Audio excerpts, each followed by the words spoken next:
Council will come to order. Everyone, please rise. We'll be led in prayer by Alderwoman Gould.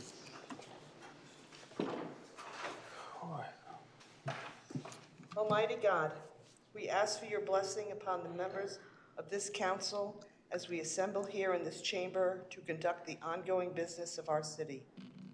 With your guidance, we will strive to ensure that all our decisions are for the common good, and your inspiration will instill respect, compassion, and thoughtfulness in all our deliberations. Give us the strength and wisdom to lead by example as the people's representatives, and that peace and harmony will mark all our proceedings and keep us faithful to the trust placed in us by the citizens of your community. Amen. Amen. Alderman Bettencourt, please. I pledge allegiance to the flag of the United States of America and to the republic for which it stands, one nation, under God, indivisible, with liberty and justice for all. If you could rise one more time, just for a moment of silence. We lost a citizen recently, Anthony Fatone. Many of you probably knew who he was and the contributions he has made into our community, along with his family, pretty extended family here in our city. If we could pause for a moment of silence, please.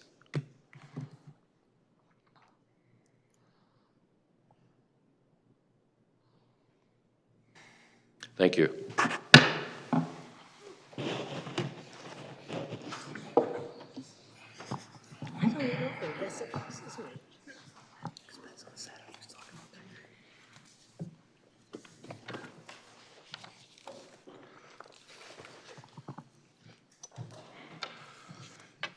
Do you have? So we're going to add up petitions and communications. So at this time, I'm going to ask for a suspension of the rules to make that a possibility. Is there a motion on the floor? So moved. Alderman Bettencourt, second. Alderwoman Gould. Seeing no discussion, roll call. Alderman Nash? Yes. Alderwoman Hayes? Yes. Alderman Bettencourt? Yes. Alderwoman Gould? Yes. Alderman Singh? Yes. President Pro Tem DeLucia? Yes. Mayor Nystrom? Yes. Motion to suspend the rules 7-0. May I have a motion to please have a recommendation from the ad hoc committee at this time? Alderwoman Gould, second. Alderman Bettencourt. Seeing no discussion, roll call. Alderman Nash? Yes. Alderwoman Hayes? Alderman Bettencourt? Yes. Alderwoman Gould? Yes. Alderman Singh? Yes. President Pro Tem DeLucia? Yes. Mayor Nystrom? Yes. Thank you. The motion is adopted 7-0. Memorandum from Jay DeLucia, Chairman of City Council Board of Education School Budget Ad Hoc Committee. Subject, recommendation to the Norwich City Council regarding the funding of Norwich Public Schools for the 25-26 fiscal year. Dear members of the Norwich City Council, greetings. At its June 5th, 2025 special meeting, the City Council Board of Education School Budget Ad Hoc Committee considered a motion to recommend that the City Council fund the Norwich Public Schools budget to the appropriation recommended by the City Manager and preliminary adopted by the City Council. The motion was made and seconded, and no debate was heard under discussion other than the committee members' thanks to all involved. A vote was taken by affirmation, and the motion passed by a 5-0 margin with 2 members absent. Therefore, it is the recommendation of the Committee of the Norwich City Council fund the 2025-26 Norwich Public Schools budget in the amount of $96,637,707. Thank you. Citizen comment general on resolutions. Thank you. I declare citizen comment on the resolutions on our agenda open at this time. Anyone wishing to address us, please approach the microphone, name and address. Each person had 3 minutes. The first person signed up is Mr. Scott Eggert.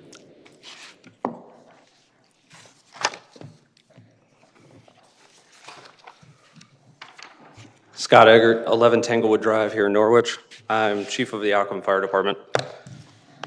I want to speak plainly and directly about the impact of this year's budget and how it's affecting the very departments that protect this city. We knew budget cuts were coming. The city manager told us to prepare, and we did.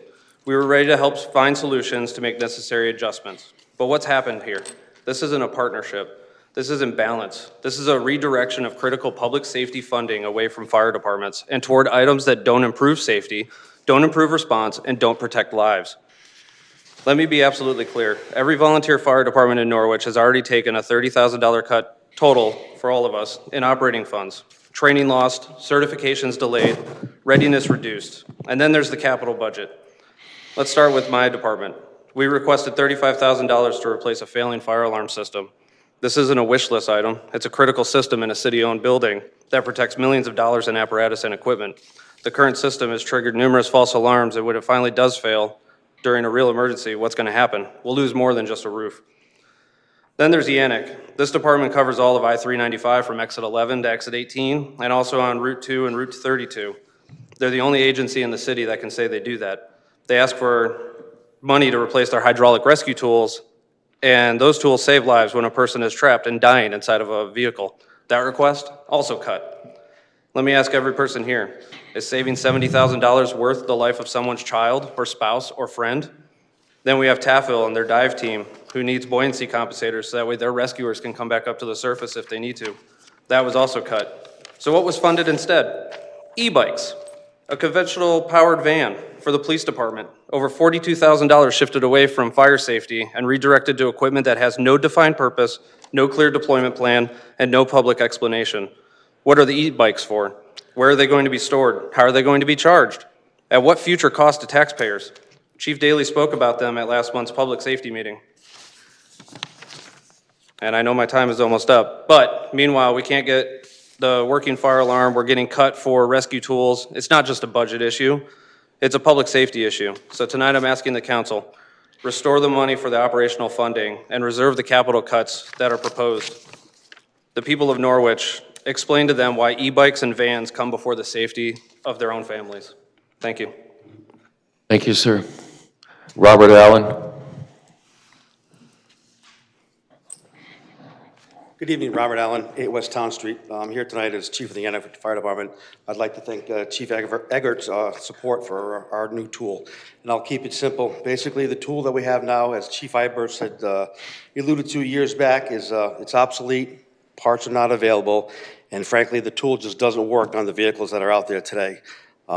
It's not uncommon when we've had accidents, high-speed impacts on the highway, to have everything off that rescue truck. So like Scott had said, this is a critical need. It's not a want list, a want, it's an absolutely critical need. So I'm going to ask tonight that the council bipartisanly votes to restore the funding for that tool, that whole system. And that's it. Thank you, Chief. Timothy Jenks.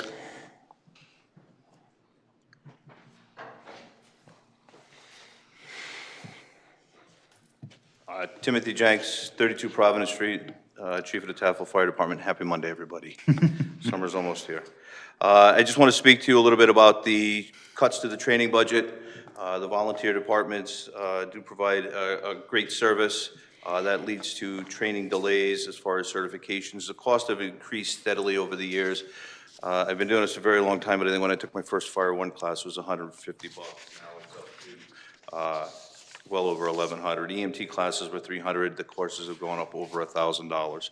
So the budgets that were put in as far as the training, they're very important to us. Finally, Resolution 3, as far as the capital money that was shifted, it's my understanding that it's supposed to be for roofs. I know the Tafel Station is in need of a roof. The funding avenues for what roofs need to be replaced citywide and as for our roof is unclear. I have an email as far as what was recommended for the finances to come from, but it doesn't account for the rest of the cuts. I'd ask that the council also, if they could find it in their heart, the dive team was started about 15 years ago. We started with Councilman Betancourt and Nash were around for that. We started with a lot of antiquated equipment over the years. We've built it up. $7,900 may not seem like a lot, but to the guys that are on the bottom and searching, it's actually quite a bit. It's a life-saving tool. That's all I have.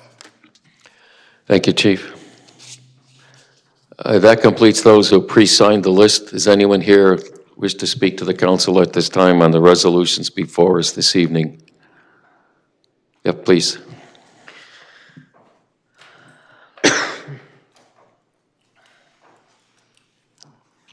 My name's Pete Clark, Deputy Chief Laurel Hill, 46 Perry Avenue. I'm going to just add on to everything that they've said before. The Yannick tool, 395, Route 2, Route 32 is everything that Rescue 3, which is true heavy rescue, vital piece in the city. You're covering a major area on 395. And Chief Ibers, a few years ago, put in a request for it. It's an important piece, one of our main response. But I wanted to just put in support of them. Please refund the money on that. Thank you. Thank you, sir. Can anyone else like to address the council at this time?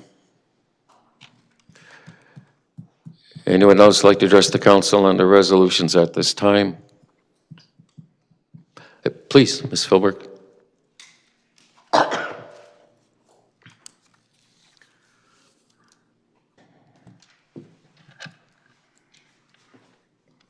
Joanne Philbrook, Elm Avenue, Norwich. I know that your job is difficult, but my job is difficult also. I have gone through the budget line by line. I have seen the amendments. I have heard the people speak. I don't understand it. I've lived here for 20 years. I don't get it. $96 million for the Board of Education? Somebody said to me the other day, think of that, in 10 years, that's $1 billion. $1 billion. I'm going to say some things that I will not apologize for. It's my right. If we weren't a sanctuary city, we wouldn't have half the problems that we have. We need more police. We need more blight officers. We need more fire and emergency medical response. And we need less social workers. If you build it, they will come, and they have. It's reality, ladies and gentlemen.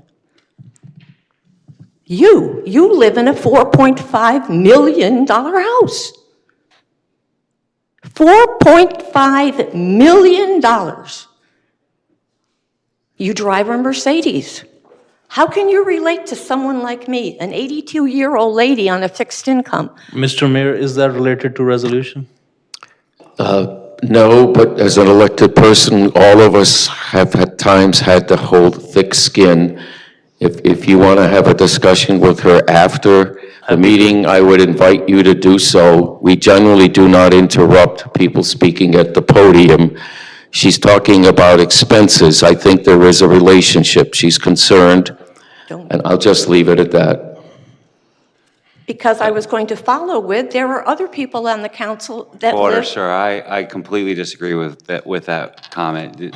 The podium is not a place to individually and personally attack members of this council. The people have Then I First withdraw. Amendment, Joe. They do. I get heat all the time, every meeting I come here, Pietro and others, whatever, it comes with the job. You have to accept it. You have to. May I continue? Please. So having said that, there are other people on the council that live on much smaller incomes. I'm asking you to find the balance. I'm asking you to think of all the people in this city. And you're staring at me like that makes me very uncomfortable. So I ask you to please, something is wrong here. Something is wrong, and I can't quite put my finger on it, but this is not the city that I moved to. When I came here, I had great expectations. And over the years, it has just dissolved into this utter chaos. So those of you who have been kind, I thank you. We can agree to disagree, but if we don't have a conversation, we will never move forward. So tonight, it will be what it is, and then we'll just have to deal with it. Thank you. Thank you. Can anyone else like to address the council on the resolutions at this time?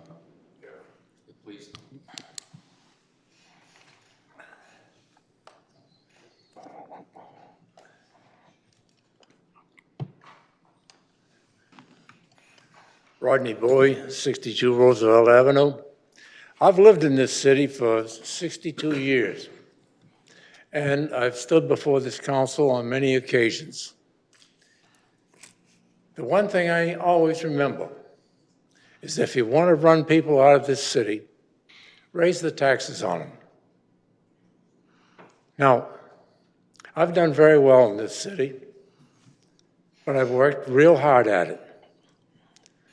So I know you folks have worked real hard on this budget, but please keep the taxes down. I know you did a good job putting this budget together. All of you did. But you have to realize that it's not me or Joanne, anybody else. I'm 84, and I'm not going to pay for half of this stuff. I know it. So keep the taxes down. I've seen the benefits of areas that have lower taxes. I have people in Georgia. I own property in Georgia. And the taxes down there are a great deal lower. Now, people are talking about moving to North Carolina. Taxes are lower down there. So take a hint. Keep the taxes down. I hear the demands for better equipment. I understand that. I was a fireman 70 years ago. Forest fires, field fires, and house fires. Long time ago. I don't do that anymore. Thank you. Thank you, sir. Again, anyone wishing to address the council at this time? Yes, sir.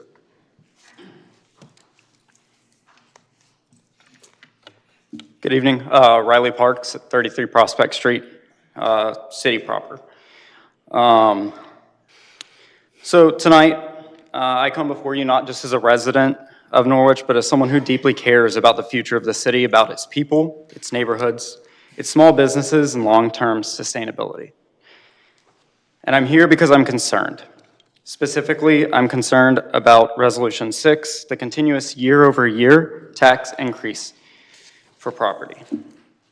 I understand that property taxes are essential. They fund our schools, our public safety, our infrastructure, but when those taxes rise relentlessly without pause, there are consequences, real ones that echo through every corner of this city. First off, we're displacing the very people who built this community. Retirees and long-time homeowners on fixed incomes who are being priced out of their homes. They're not leaving because they want to, they're leaving because they can't afford to stay anymore. And second, we're making it harder for the next generation to plant roots here, such as myself. For young families and first-time buyers, the dream of homeownership is slipping further out of reach. As taxes climb, so does the cost of living, and Norwich becomes less accessible, less competitive, and less attractive to new people. Since property taxes aren't tied to the income, some people can absorb these increases, and others can't. It's a system that too often punishes the lower and middle income families that make up over 50% of the city. Even in neighborhoods where wages remain stagnant, valuations have been going up, and so do the bills. But it's not just that tax rate that I'm talking about. It's also those value assessments. Some of these properties have seen a 60% valuation increase in recent months.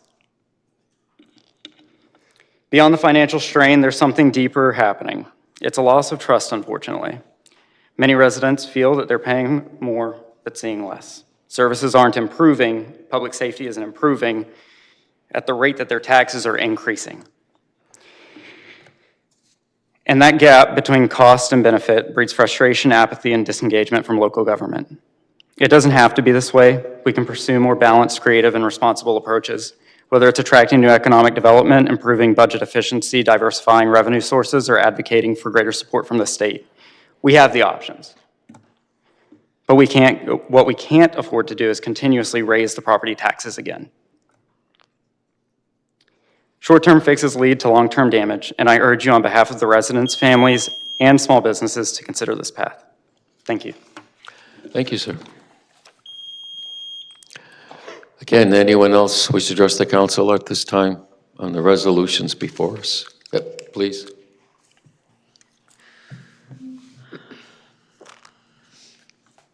Hi, everyone. Kate Mildy, Director of Human Services, 23 Union. I just wanted to thank you all for your support for Human Services and working through opioid settlement money to save our senior center receptionist. And I wanted to make sure to comment on something that was said earlier about the value of social workers. Just in the past 2 weeks in New London County, we've had 10 opioid-related overdoses. 2 of them were fatal. One of those was a Norwich resident. We had an emergency meeting with Hartford Healthcare. Dana Wallace set it up today at 3, and this is going to be number 1 on our opioid task force meeting tomorrow at 9 a.m. at 2 Cliff Street. So if any of you are able to attend, we're going to be talking about this recent increase in opioid overdoses. And I just wanted to make you aware of that, and thank you. Thank you, Kate. Again, anyone wish to address the council on the resolutions before us at this time? Please, Beryl.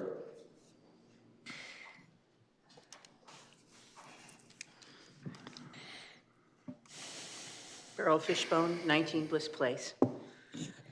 I just want to go, every time we're hearing a speaker, and some of them have been really excellent, what I just want to bring out is that when we look at a budget, you're looking at it negatively, as always taking something away.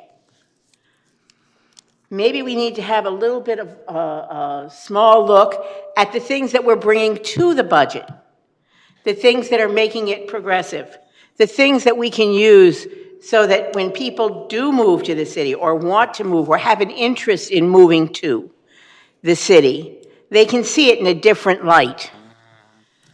The same as not seeing our taxes as putting a burden on the fixed income people like myself, but putting it, saying, look what you're getting for your tax dollars. Down south, I get it. Taxes are considerably less, but they also don't get the services that we get in this city. And maybe every once in a while we can look at the services that we do provide, the way that we provide them, how much we provide them, and how our tax dollars are being spent for those services. Thank you. Thank you, Beryl. Can anyone else like to address the council at this time on the resolutions before us on the agenda? Anyone else want to address the council at this time on the resolutions on the agenda? Anyone else want to address the council at this time on the resolutions on the agenda? Seeing no one else, I declare this closed. Thank you all. Resolution number 1, relative to an amendment to the 25-26 budget to adjust revenue estimates. A motion at this time to bring it to the floor. Alderman Singh, Alderman Nash is the second. Seeing no discussion, roll call, please. Alderman Nash? Resolution number 1, correct? Yes. Yes. Yes. Alderman Bettencourt? Yes. Alderwoman Gould? Yes. Alderman Singh? Yes. President Pro Tem DeLucia? Mayor Nystrom? Yes. Thank you. The vote is 7-0. The resolution is adopted. Number 2, relative to reducing general fund expenditures in 25-26 budget. At this time, I'm going to ask for a motion to bring this to the floor and then offer a very brief explanation A motion by Alderman Nash. Is there a second? Alderman Singh? Thank you. So this compilation are things that was discussed between my office, the city managers, and the comptroller. We were looking for things, and I'll tell you what's different than a resolution that was offered, particularly with Public Works and Police, over a month ago during the first portion of our budget adoption. There are no eliminations of police positions. The same number called for in this year's budget remains. It simply extends a time of hiring to January 1st in the case of those 5 police, as well as the Public Works. It's not till November 1st, keeping in mind an approaching winter, and the fact that it has been such a struggle to hire police. I wish we could fill all of our vacant positions tomorrow, but we know that's not the case. Every time we hire someone, then someone retires. Or in the most recent case, we lost a very good officer to New London. Being that as it may, it's an opportunity to save in total $470,000 and change. I would now open it up to the floor at this time. President Pro Tem. Mayor, I'd like to offer an amendment to Resolution Number 2. The members have it in front of them as a proposed amendment to Resolution Number 2 with the yellow tag on it. Is there a second? Alderman Sheila Hayes, second. You have the floor, Pro Tem, if you wish. Thank you. The amendment that we're offering, or I should say that I am offering, item number 1 from page 68, extend the filling of the vacant blight officer from October 1st, 2025 to January 1st, 2026. Second would be to eliminate 1 vacant police officer position. That is from page 73.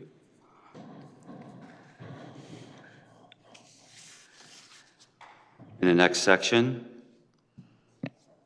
to restore the assistant zoning enforcement / blight enforcement officer from page 68.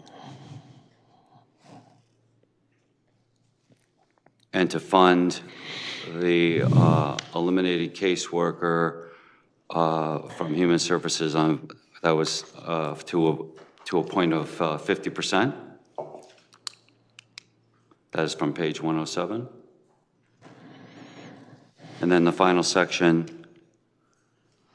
to fund the other 50% of the cost of the caseworker from that same page in Human Services using the opioid settlement funds in the amount of $52,511.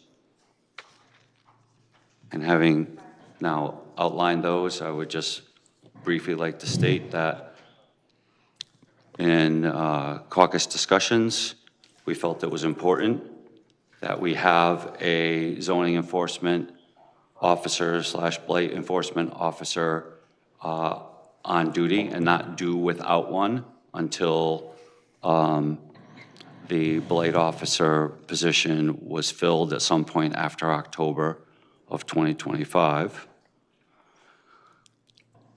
That it was, as you just heard from Ms. Mildy, that our need for additional caseworker staff is still present and actually being exacerbated by the opioid impacts to the community.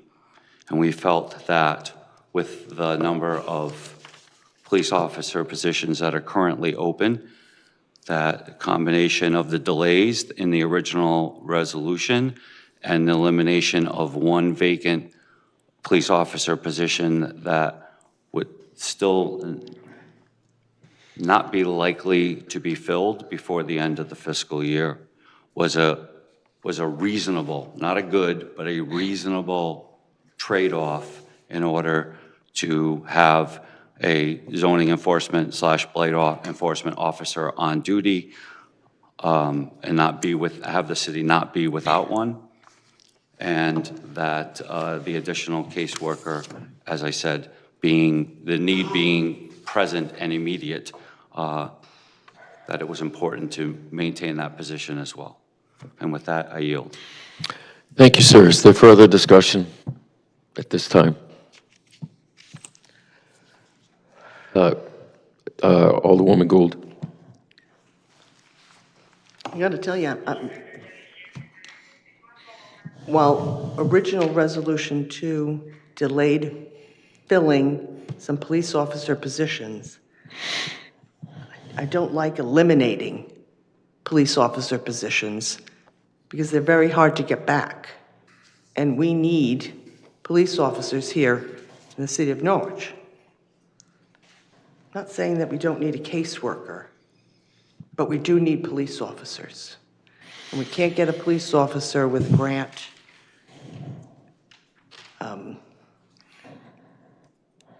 I just think this is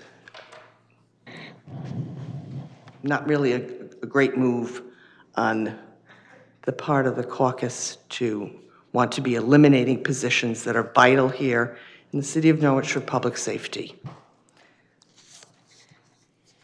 And trying to cobble them together with everything else that we did in Resolution 2, I'm going to have a hard time supporting eliminating police officers.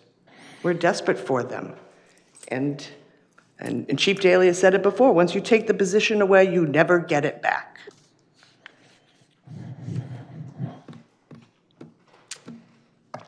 Thank you. Thank you. Is there further discussion? Alderwoman Hayes. So this is not to be controversial, Alderwoman Gould, but at the last meeting, I remember you stating about eliminating filled positions here in the city, that vacant positions, as difficult as they are to eliminate, you are impacting the department when you impact a filled position, which is the case, especially the case with now both the position of the blight officer, since there's a vacant blight officer position already. If you get rid of the position that's filled, now you have two vacancies in the Planning Neighborhood Development Office, as well as in Norwich Human Services.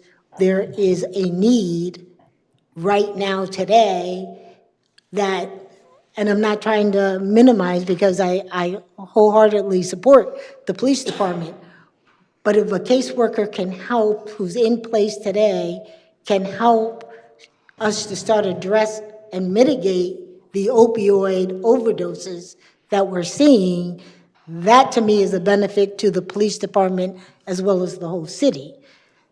So I'm not of the mindset that just because we eliminate one vacant police officer position, if next year, if the budget, if we truly can bring the revenue back into the city, because that is what we're lacking, it's revenue, in order to fill the positions that are needed, because positions have been cut. That's when people say our services have decreased, it's because we've cut positions and continue to cut the positions, so the services aren't being provided, the taxes continue to go up.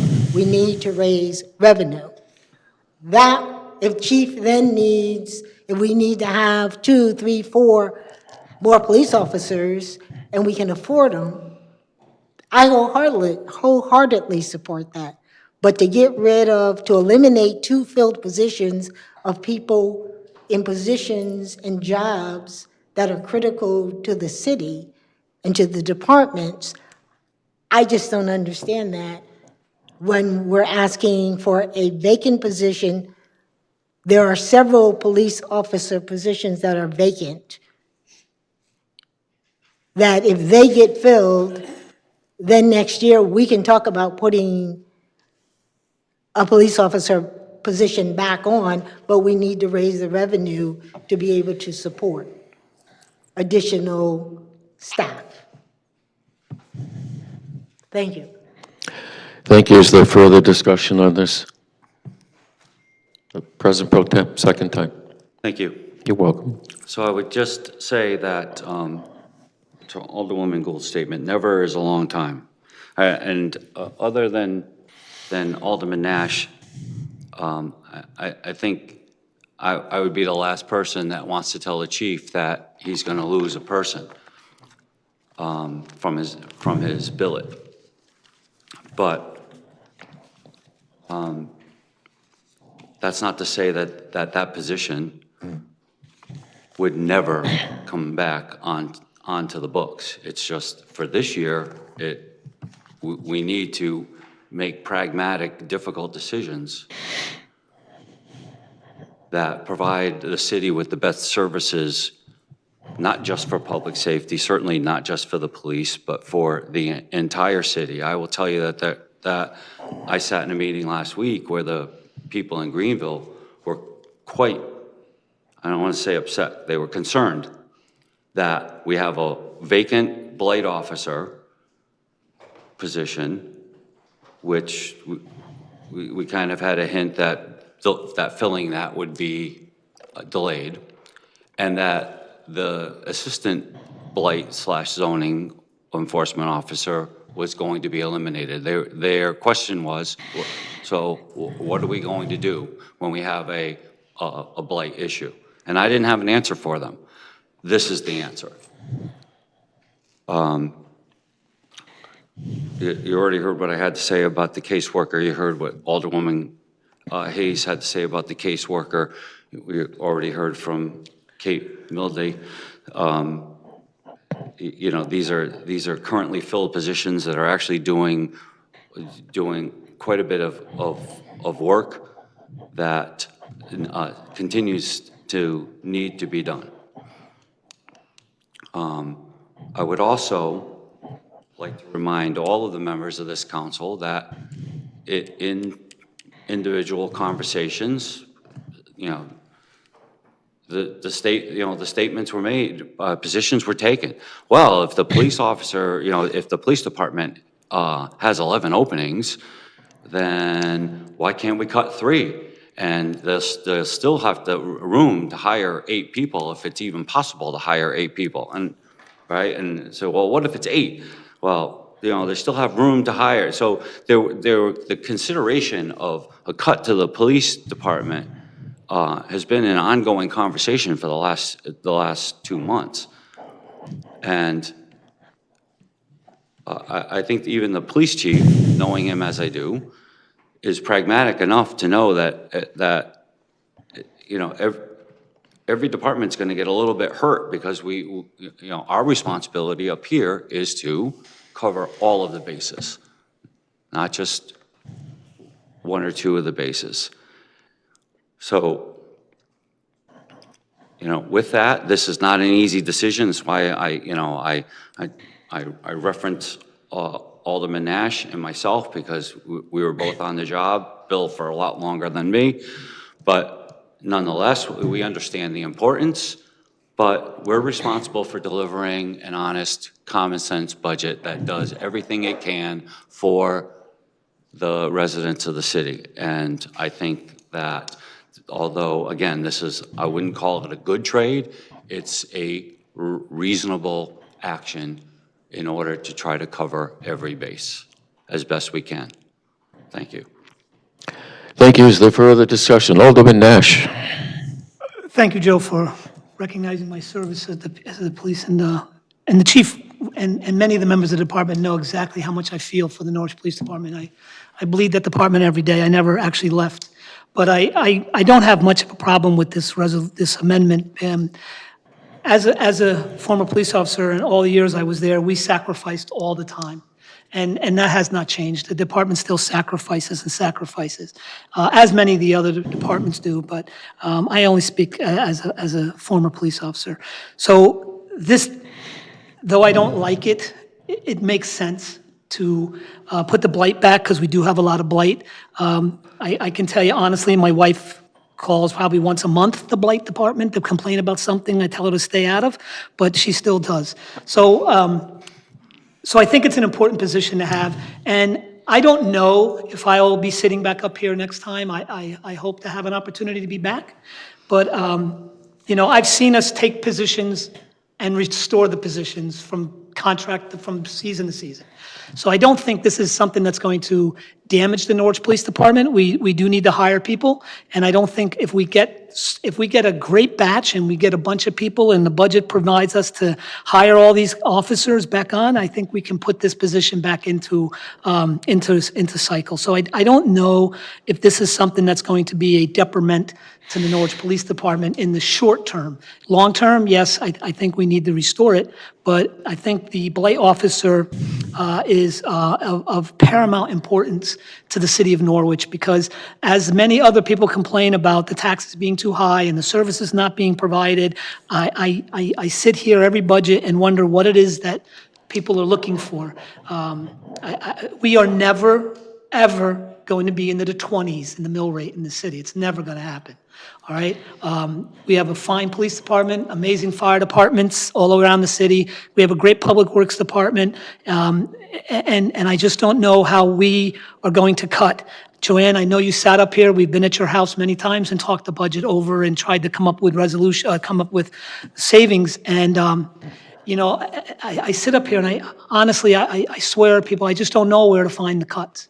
We can't keep cutting. But I do agree we can't keep raising stuff. $96 million for a school budget is, they're saying, reasonable.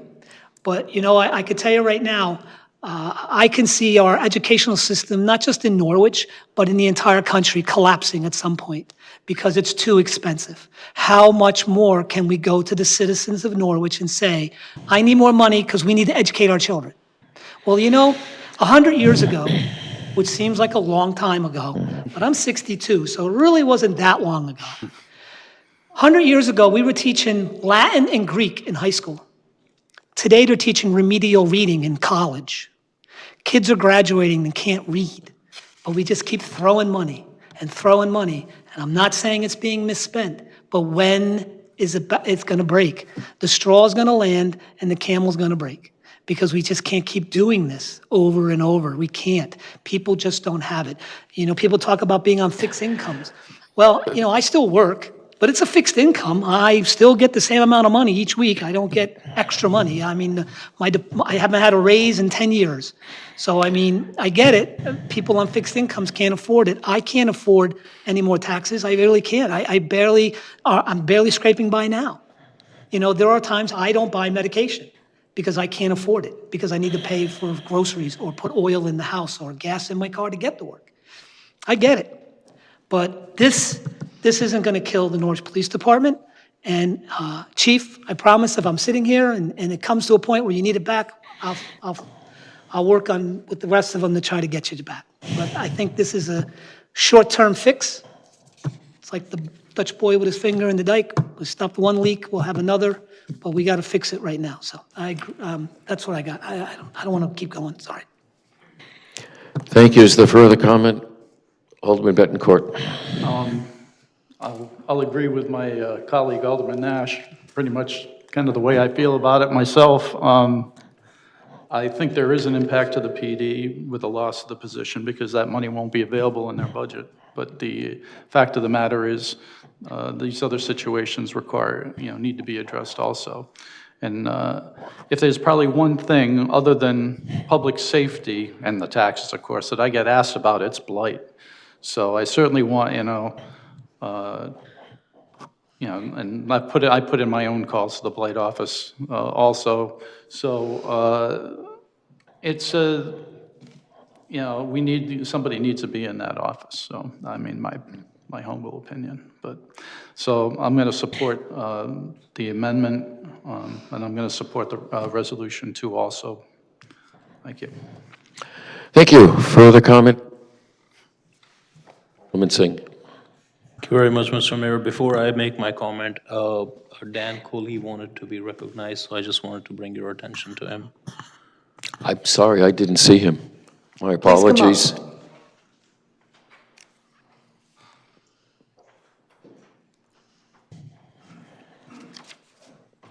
Good evening, Dan Coley, 23 Union Street, building official for the city of Norwich.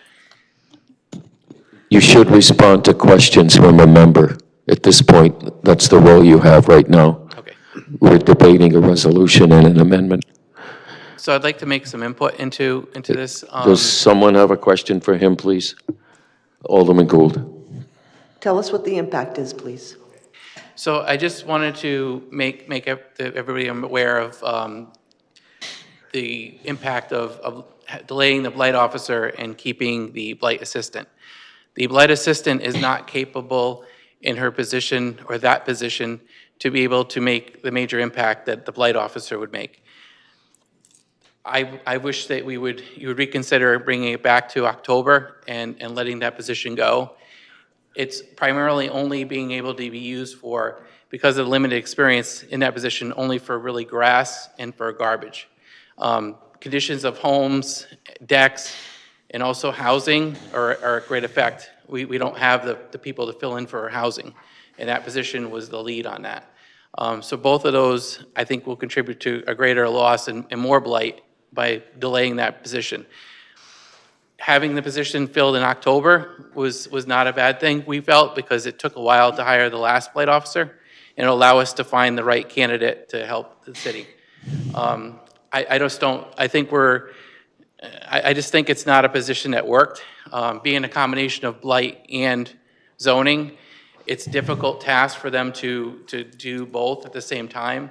So I felt there was a lot of time that was spent not getting the work that would benefit on the blight side. Again, it's more of the limited role that position had, that it's not going to make as much impact as the city's putting out for that salary. Alderwoman Gould, you have the floor. Oh, I'm sorry. If you're, Stacy still has if the you're floor. satisfied, I can read. Thank you for your answer. Okay, Alderwoman Hayes. So when the director of Planning and Neighborhood Services was here, and this came up about the vacant blight officer and then having to lay off a filled position, okay? And there was extensive conversation. She said she was going to, well, she would accept it this year because, you know, at that time, there were proposed 4 positions to be eliminated. But she said, I'll be back to ask for it right back next year. Okay? So if you need the position, and it sounded like she was acquiescent to the city needs to make cuts, and here's the 4 that the city manager was proposing, but I'm gonna come back because I need the position, and we're finding a way to save the position, okay? And you've had the vacancy, and unfortunately, I guess I've seen people come and go and positions stay vacant, okay?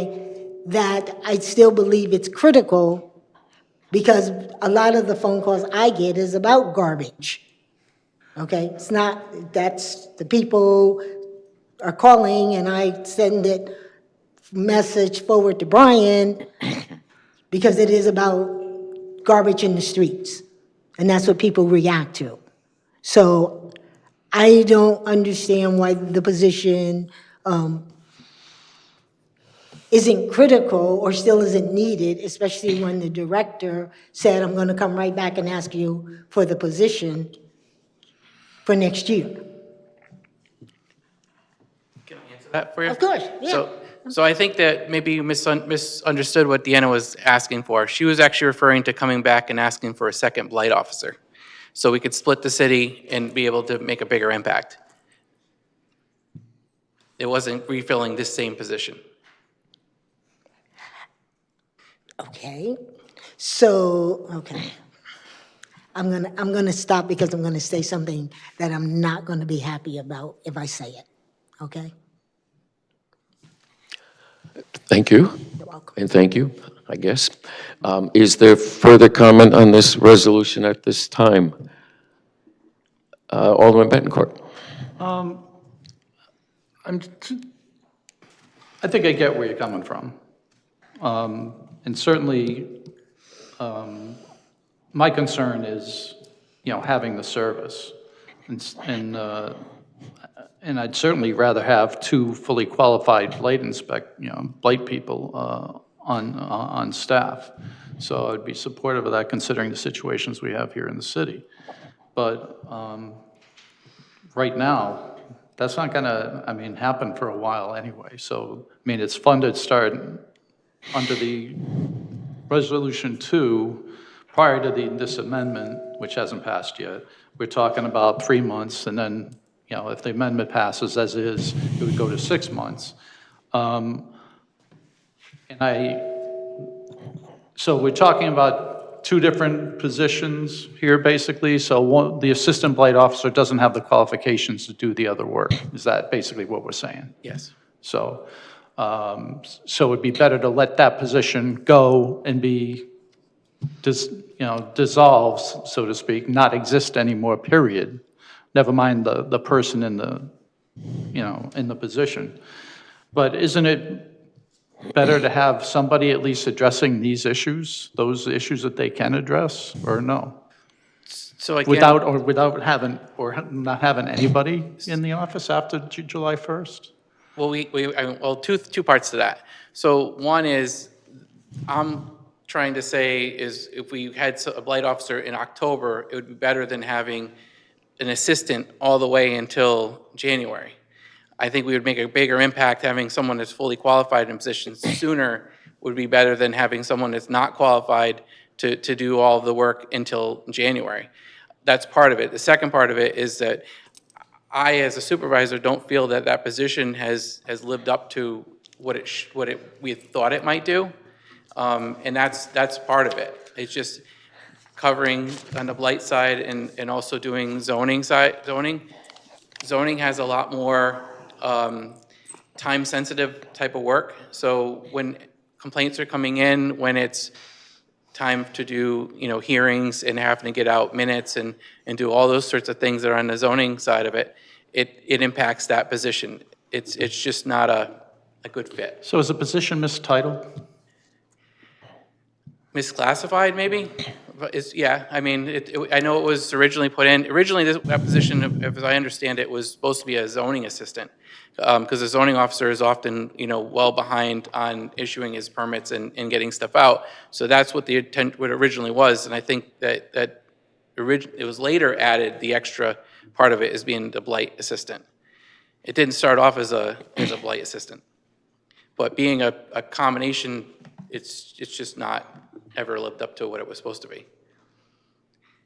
And I'm really not sure, I had no input in that position to begin with.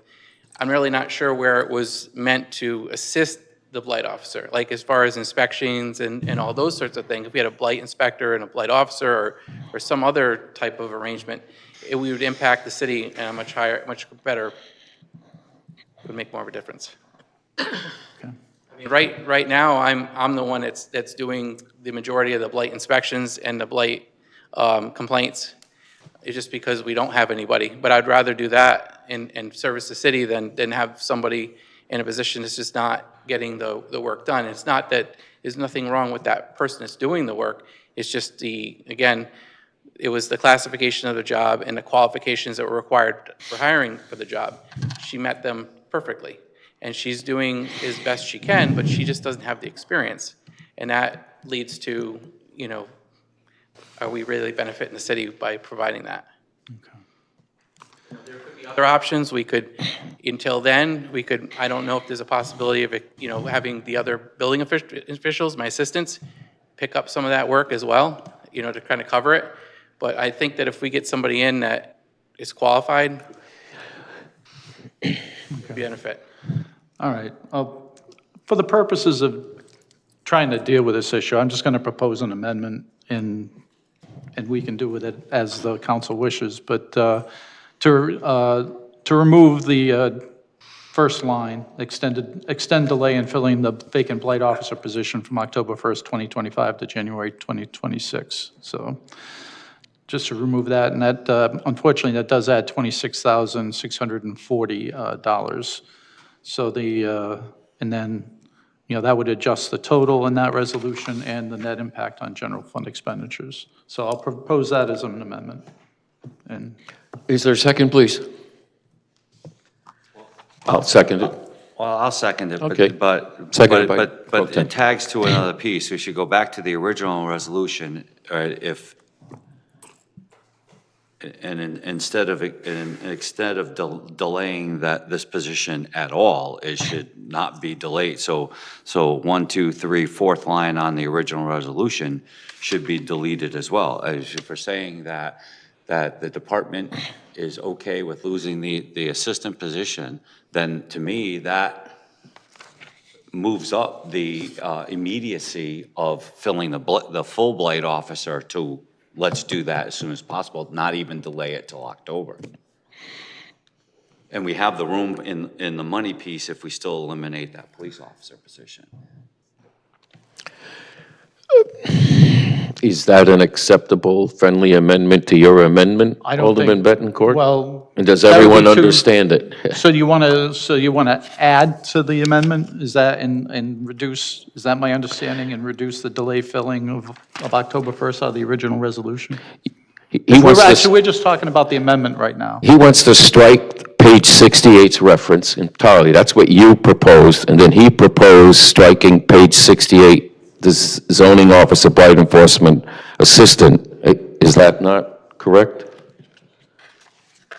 Both of those, then the October 1st is the hiring for the blight officer, and the monies would come from those two savings that are listed here, which is, well, that's over $100,000. That seems more than adequate. May I ask? It's, Mark has the floor. I don't have a problem with that. Certainly, I would,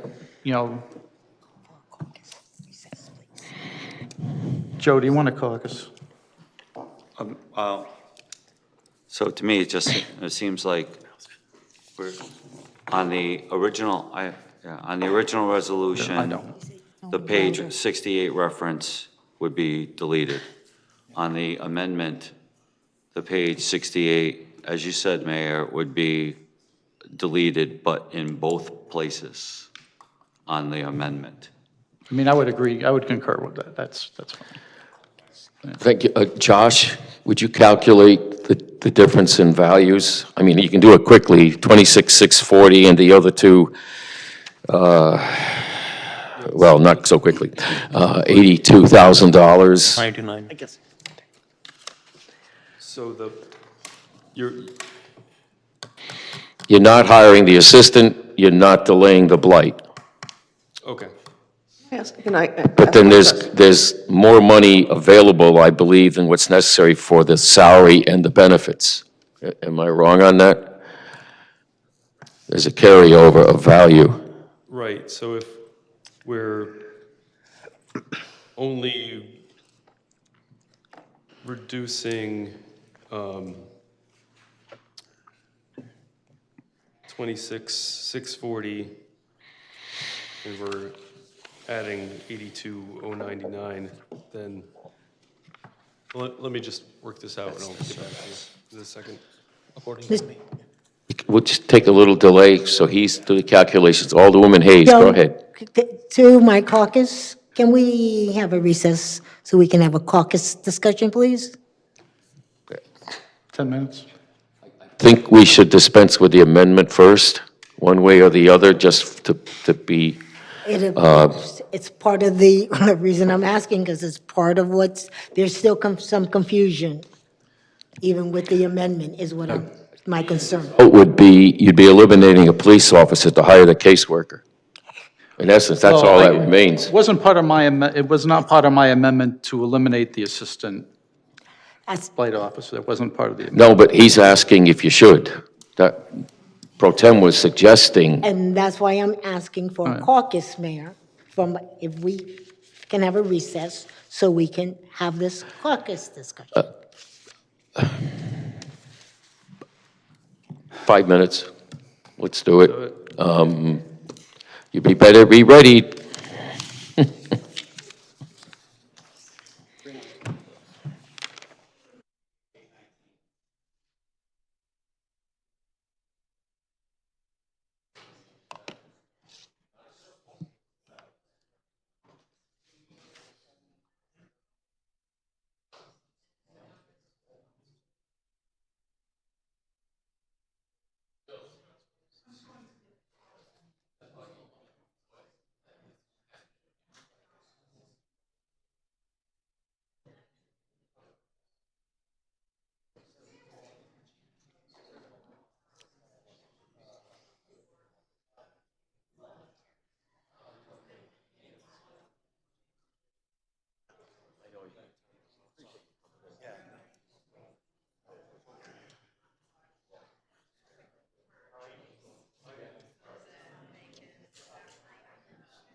What's that?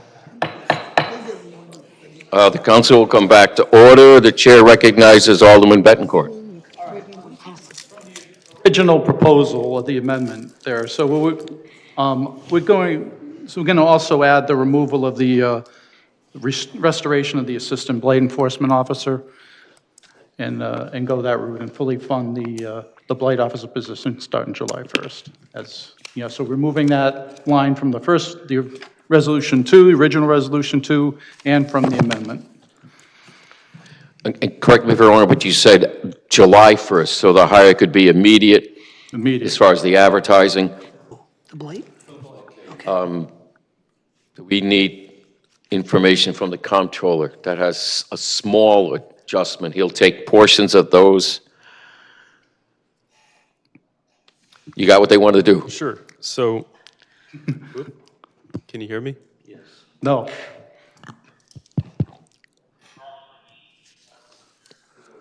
Use the podium, please. Well, not unless he's got to sit in front of the computer. Okay, so if you are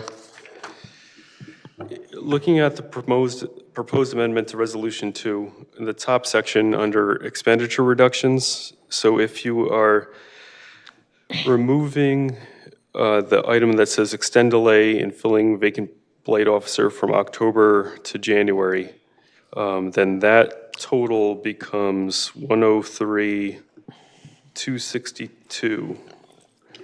And in the second section, expenditure additions, if you remove the restore assistant CEO blade enforcement officer, then instead of that total of 126,12, that becomes 38,513.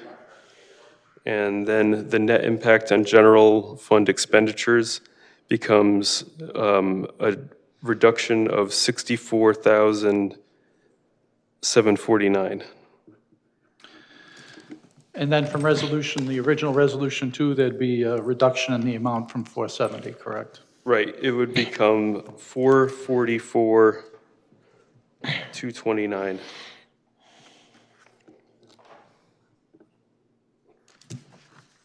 I'm good with that.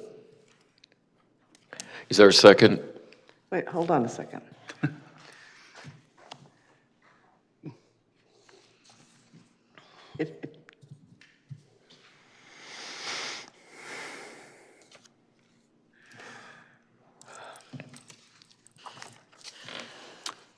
So on the resolution 2, the total before was 470,869, and we're subtracting 18,205 and 8,435. Those two numbers together total 26,640. So if you subtract 26,640 from 470,869, you get 444,229. All right, but what about the police officer? That's still on. He's still gone. Okay, so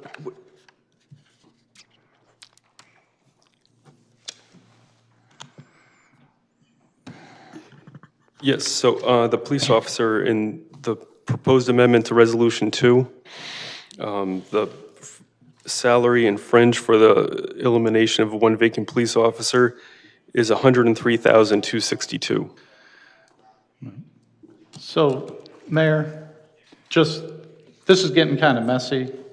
So I'm going to suggest that we deal with the initial proposed amendment and then go back to the resolution and amend it the way we were talking about.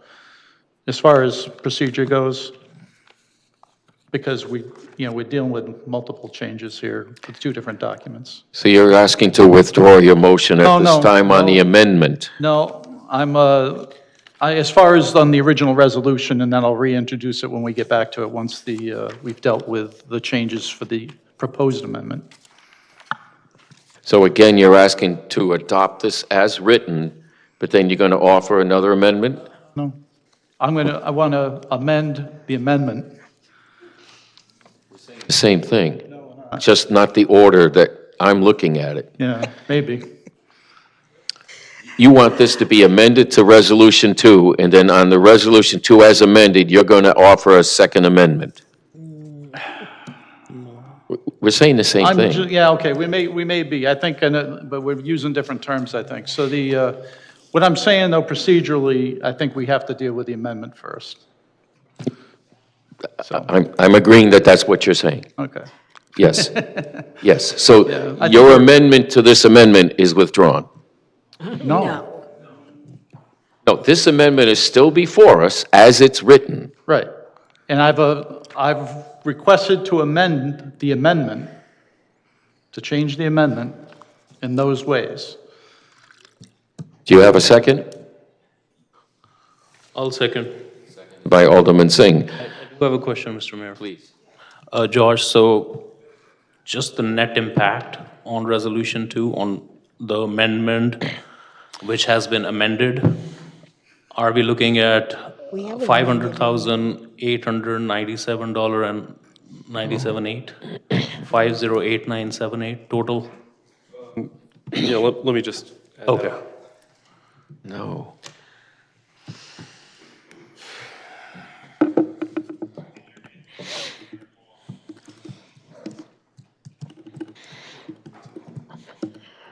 Yeah, 508,978. Perfect. So I'm good with now amending the amendment. Please repeat that.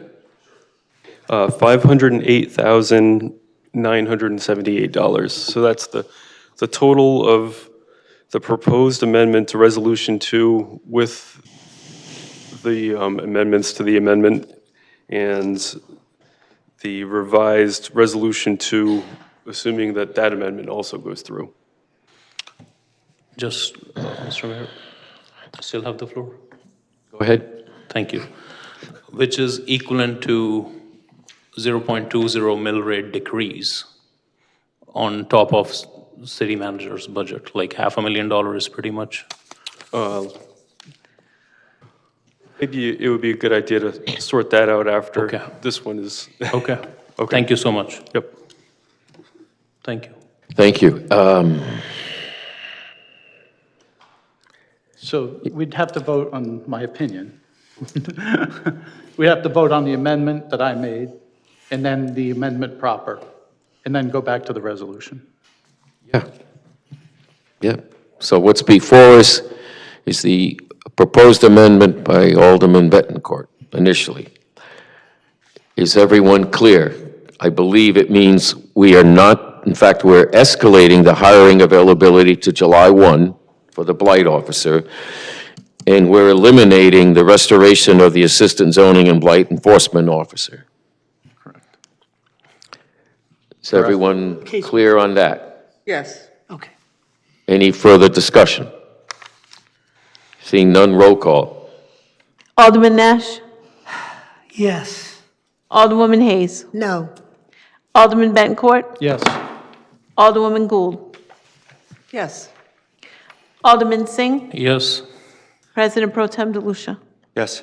Mayor Nystrom? Yes. The vote is 6-1 on the amendment offered on, the first amendment offered on proposed Resolution 2. What is now before us is Resolution 2 as amended by the amendment offered by Alderman Bettencourt. But what is still before us is the remainder of this resolution, which deals with the police position. No, And the- no, No, we just that's voted not on that. before us. If I could, if I may, We didn't do anything to page 73. page 73 is covered under the amendment. Which is now Yeah. still before us. That's what remains. Right. So we- Calls to eliminate the police position. No, no, no. Oh, no, no, no. no. Basically, there's been a division of this amendment. There hasn't been, but if you wanted to call it, you could, but From position discussion, there's been a division. right. No, we amended the amendment, and now the amendment itself is on the table As amended. as amended. And what remains is the elimination of the police position and the 50% funding for caseworker Right, as listed. That's all. right. Is there discussion on this? Well, I'm not going to add my 2 cents because I've been waiting. I don't like eliminating a police position. We did propose that over a month ago. However, if you recall, no votes were taken. We withdrew that after thoughtful discussion of the membership. So this is the first time we're actually voting to eliminate position. Resolution 2 itself looks at keeping all positions for police as well as public works and moves the hiring dates around in order to affect savings. I also don't, we did this already using opioid funds to restore a position that I personally felt, Alderwoman Stacy Gould felt, and all of us voted for. That was the person at the senior center. I am concerned, however, if we start funding positions repetitively by using opioid funds or some other court award settlement and not out of our actual mill rate established in the revenue stream, that we may be going down a dangerous path. I just raise that caution because those opioid funds are not always going to be there. And then you end up with a position like a city, and I won't name the name, hired people with COVID funds, now the funds are gone, and they didn't do what we did. When he hired those positions, they were told it was an 18-month position, it wasn't permanent, and now those cities are stuck with them. We didn't do that. We had to affirm we were going to keep them or let them go, which is kind of what this budget is doing. I'm just concerned about how this is being paid. I do not like eliminating a police officer. I just don't do it as a matter of rule. That's my 2 cents. I guess we need a roll call. I don't see any other hands. On the amendment as amended. Alderman Nash? No. Alderwoman Hayes? Yes. Alderman Bencourt? Yes. Alderwoman Gould? Yes. Alderman Singh? Yes. President Pro Tem DeLucia? Yes?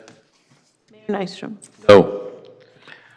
The amendment passes 5-2. What is now before us is Resolution 2 as amended. No, it's Is there further discussion? Yes. So in order to clean up Resolution 2, I'd just like to remove that delay filling vacant blight officer until October 1st, 2025 line. You already did that, your first motion. You No, said, the amendment, no, we amended the amendment. you said July 1st in your first motion when you came back from the, I I mean, if that's your understanding. believe that's it's already fine. accomplished. If that's fine. I just wanted to clean it up, that's all. Yeah, you got that That's right. a- He all right, stated if we're July good. 1st, which escalated the hiring sooner rather than later. Yes, No, not a problem. okay. Is there further discussion on Resolution 2 at this time? I just have a question. So what's the net change in dollars at this point? All of this and this. I have my number, but Get to 509. Right. Okay.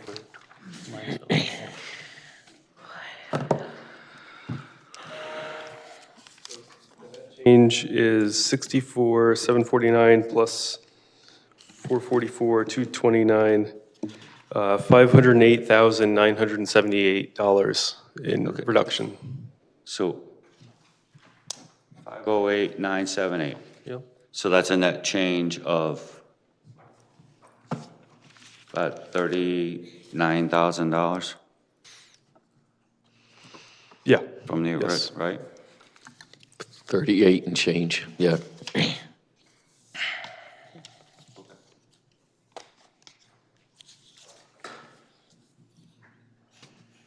Oh, to be clear, we accomplished all of that, and we're spending $39,000 less. Right? Okay. Thank you. We should be spending a lot less. Than what was proposed originally by Resolution 2. Yes, so it's an increase in savings. We're saying the same thing. Correct.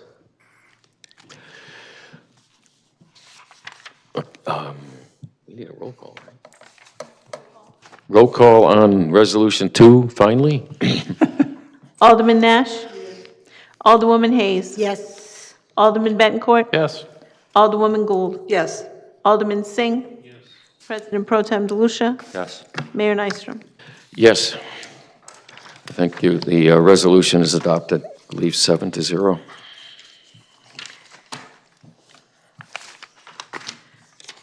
Resolution number 3, relative to amendments to 25-26 capital budget.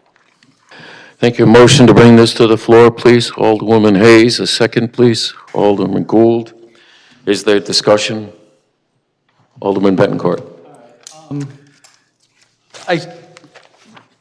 When we originally, when the sponsors originally took a look at this, I think there was some concern regarding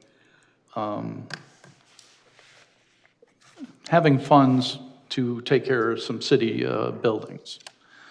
So, which is certainly a valid concern. But the fact of the matter is, I know I heard from several people today regarding the Yannick Fire Department's allocation for hydraulic rescue tools. So they seem to be of the opinion that they wouldn't be able to get it done for the $100,000 allocation, which is proposed in this resolution.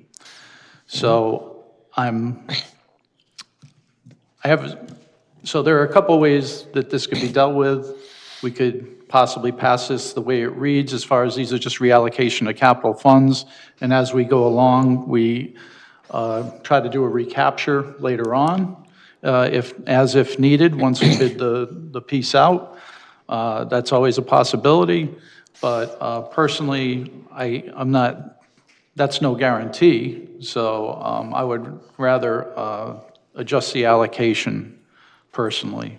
I'm going to propose it, and then, the council can do what it wants to. So I'd remove the hydraulic rescue tool $70,000 credit from capital to restore the $170,000 allocation, and I'll reduce the roof maintenance to numerous city buildings to $160,199 in order to accomplish that. Is there a second?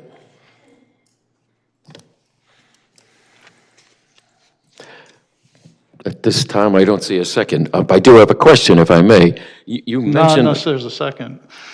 I can still ask a question. Okay. To understand your motion more. Yeah. No second was made, but you used the term $170,000. Yeah, that's the total allocation in capital. That would be in capital. So it's 170. This resolution reduces it to 100,000 Remaining. Got it. in capital. Understanding. Thank you. Second, then. I think we all benefit by that. All right. Alderman Gould? There's no second. Can we add to his motion? There is no second. The motion is I'll not... second it then, if we can add to it. That's why I had my hand up. Listen, it's all confusing tonight anyway with all these ridiculous friggin' amendments. So if I can amend his, I'll second it, and if I can put an amendment in it. Alderman Nash, I will come back to you. I had started and recognized Alderman Gould. I am sorry, I That's apologize. all. Thank you. Alderman Gould? Oh, it's my turn. All right. I would like to offer an additional amendment to the amendment proposed by Alderman Bettencourt to restore $35,000 to the Occam Fire Department for their fire alarm system and reduce the roof maintenance line by an additional $35,000. Second. Alderman Nash, second. Is there further discussion? Alderman Gould? No, I'm done. None. Okay. Alderman Bettencourt? Is that just, we're talking about the fire alarm now, or are we talking about? That's both? all that's before us. Okay, the fire alarm system. All right, I got nothing to say. No, the fire alarm and the tool. All right, I mean. Yes. I wanted to further amend your motion. Okay. To also include reducing the roof maintenance line, page number 117. by an Point of Point of order, additional thank you. Point of order. Yes, we need one. I apologize, I did not hear that you were piggybacking off his motion that did not receive a second. The motion that's before us is to restore the $35,000 for the fire alarm system and to remove the cut of $70,000 from the hydraulic rescue tool, which would then leave $170,000 in the original capital line item. That was your intent, Alderwoman Gould? My intent was to, from the roof maintenance, which right now sits per this resolution at $230,000, to reduce that number by $70,000 and $35,000. Got it. Reduce it by $105,000, which would bring that new total to $125,199. Got it. Okay. Is everyone clear? Please, Alderwoman Hayes. So, no, I'm not clear. I'm not clear. Alderman Betancourt made a motion that was not second. Yes, I did. I seconded it. The No, mayor no. said there was no I said second. there was no second. I asked for a second, no one came. I'm sorry. I then acknowledged you, Alderwoman Gould, and you made the motion. Nash then seconded your motion. That's all right. But you have incorporated what Mark was attempting to do. Don't worry about it. I'm not. I know. That's I am not all I was bothered. trying to get with my question was sequence. I have a restater motion. Right, I seconded the motion and offered an amendment. No, you're the maker of this motion. I was trying to second I wanted to amend yours. Betancourt's No. motion. It would be added. I asked twice. Can we just move forward, please? Yeah, let's go, point of order, go. So it is, Mayor, it is. You have the floor. Alderwoman Gould's motion. That is only before us. Yes. Which her motion, if I understand it, is to reduce, to eliminate the $70,000 reduction for the hydraulic rescue tools, eliminate the $35,000 reduction for the fire alarm system, Correct. and then reduce the roof maintenance for the numerous city buildings that will offset Yes. what her reductions of 70 and 35,000. Okay. That is the correct. motion in front of us. Yes, it is. Okay. Yes. Alderman Singh. So, Mr. Mayor, you have the motion and you have the second. Now we're in the discussion part, right? Yes? So is it possible for me to get input from Brian Long?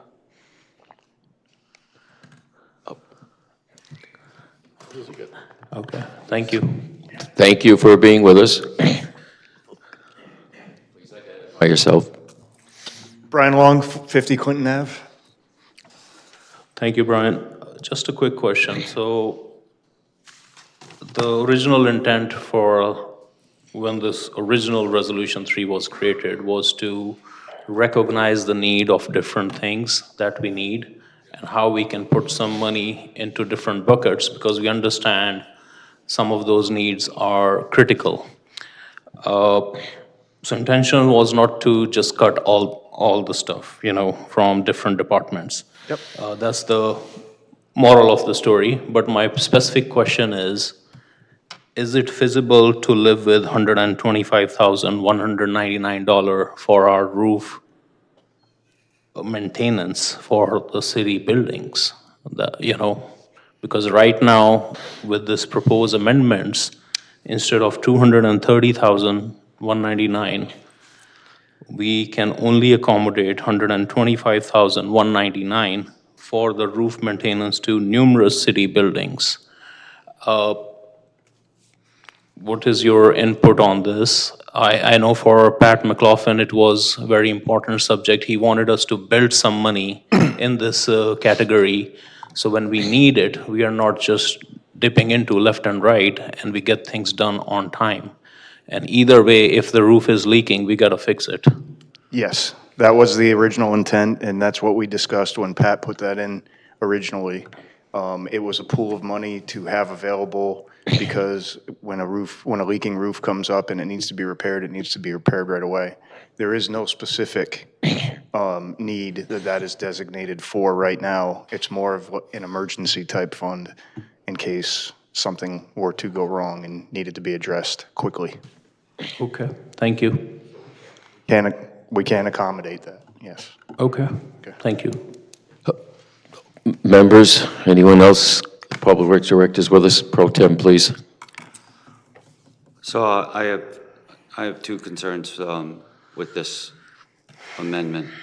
First, and this is should not be a surprise to anybody. I've said this numerous times, okay? Aside from the Taffel Firehouse, I'm sorry, Brian, I'm set. I don't have any questions for Brian. He can sit down. Oh, I'm sorry. I thought you had a question for him. I apologize. Thank you. Aside from the Taffel Firehouse, we do not own the volunteer firehouses. The city does not own them. Okay?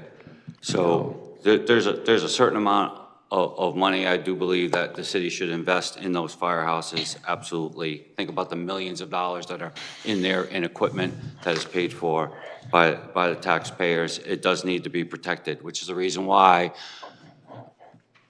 when it comes to roofs, the hairs on my back of my neck stand up when I hear about failing roofs, because there's no easier way to destroy a building than to let water infiltrate it, okay? But I'm sorry, if we don't own a firehouse, then in a budget year like this, $35,000 for a fire alarm system for a building that we don't own, I can't see my way clear to do that. But the bigger concern for me is this issue of the hydraulic rescue tools. I've been talking about this for the last 6 months. I know from reliable sources that we are putting hydraulic rescue tools on the brand-new Squad A for $100,000. So I have been asking the question, what are you getting in Yannick that was originally at $198,000 and now has been shaved down to $170,000? What's the difference? And you know what I got for an answer? I got this. I got shrugged shoulders. Nobody knows what the difference is. So that tells me that A, the paid department and the volunteer departments are not talking to each other about a standard of delivery of service and the equipment that is needed to do that, okay? Because either we should have spent $170,000 on the tools for Squad A, or we don't need to spend $170,000 on the tools to go into Yannick's rescue. It's one or the other of those two things. It cannot be both, okay? That's number one, okay? Number two, I asked, well, what are we getting that's so different for the additional money? And I got the same answer. I couldn't get a definitive answer. So it seems to me like there isn't enough coordination to warrant a $98,000 difference or a $70,000 difference. Until somebody can answer those questions, okay, we should be pumping the brakes on the whole thing. So, yeah, and to add insult to injury on it, we're taking away from the thing that is one of the most important things to me in terms of building integrity, and that is roof maintenance. Okay, now this room's looking pretty good. But if you go across the hall, okay, you see where water has infiltrated the building near the tower and is breaking down the plaster. So that's happening. That's just in this building. Okay, you go around and look at some of the buildings in this city, and they're having their challenges, and it has to do with water infiltration, roof maintenance. And we just found out last meeting that the Taffel roof is a $300,000 project. So these are not small projects. Okay, these are not cheap, easy to solve. This is not replacing a couple shingles on, 1963 ranch in Cherry Hill, okay? These are big projects, okay? So, based on that array of rationale, I have trouble with the changes that we're making because they don't seem to be sound judgment. Okay? So that's where I stand on this issue. Thank you. I'm going to try to alleviate your concerns. It's my understanding the city owns Ockham. I always thought that. Paid for the upper floors of the Ockham Firehouse. They paid for the construction of Bay 41, and they own that portion of which is the majority of the entire building. And they also own the parking lot beyond that, owned by the city of Norwich. If that's the criteria to fix a roof or to repair a fire alarm system, I mean, it's embarrassing. We have fire alarm systems that are failing in our firehouses, and you don't want to repair it? What the hell is going on here?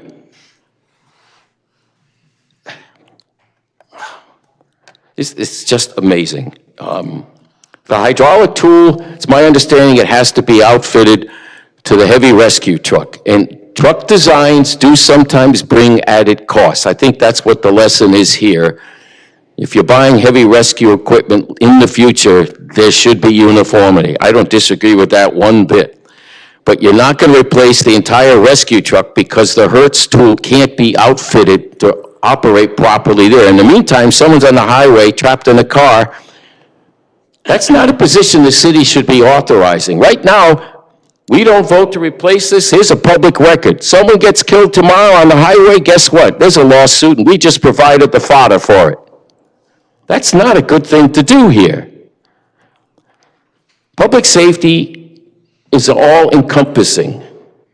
Do I like it cost $107? No, I don't. I remember when the state provided Jaws of Life to every fire department at the state's cost. But like everything else, it's gone up. We should not be playing with lives. We should not be playing with the Ockham Fire Department's building. It's owned by the city. And let's not forget, it wasn't that long ago that the state invested hundreds of thousands of dollars to upgrade that. What about the state's investment in the Ockham Fire building? We throw that aside too? That's all taxpayer money, whether it's federal, state, or local. Taxpayers paid for that. The fire alarm system has failed. I can't believe we're arguing over that, and I can't believe it was targeted by this particular resolution as an acceptable reduction. That's my 2 cents. Alderman Gould. Mr. Long, would you mind coming to the podium?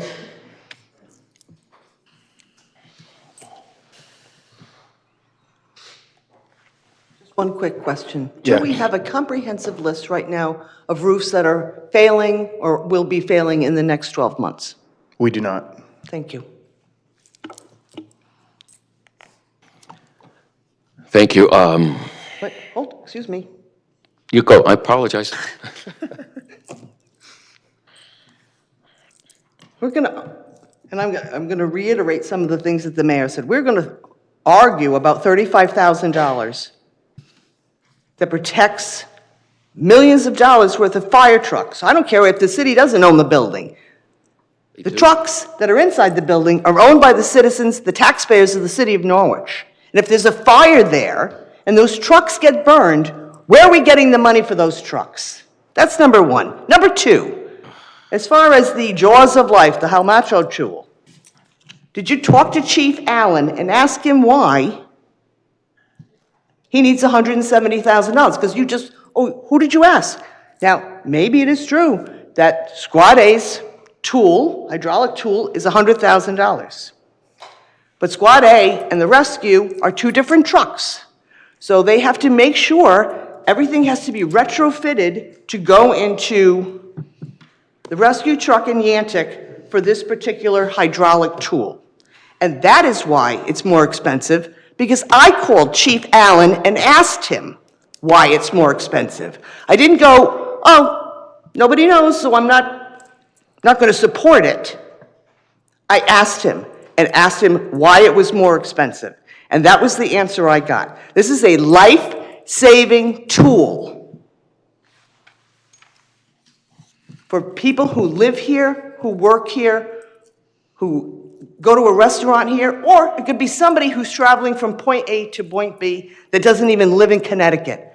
But this is a tool that we need to potentially save their life.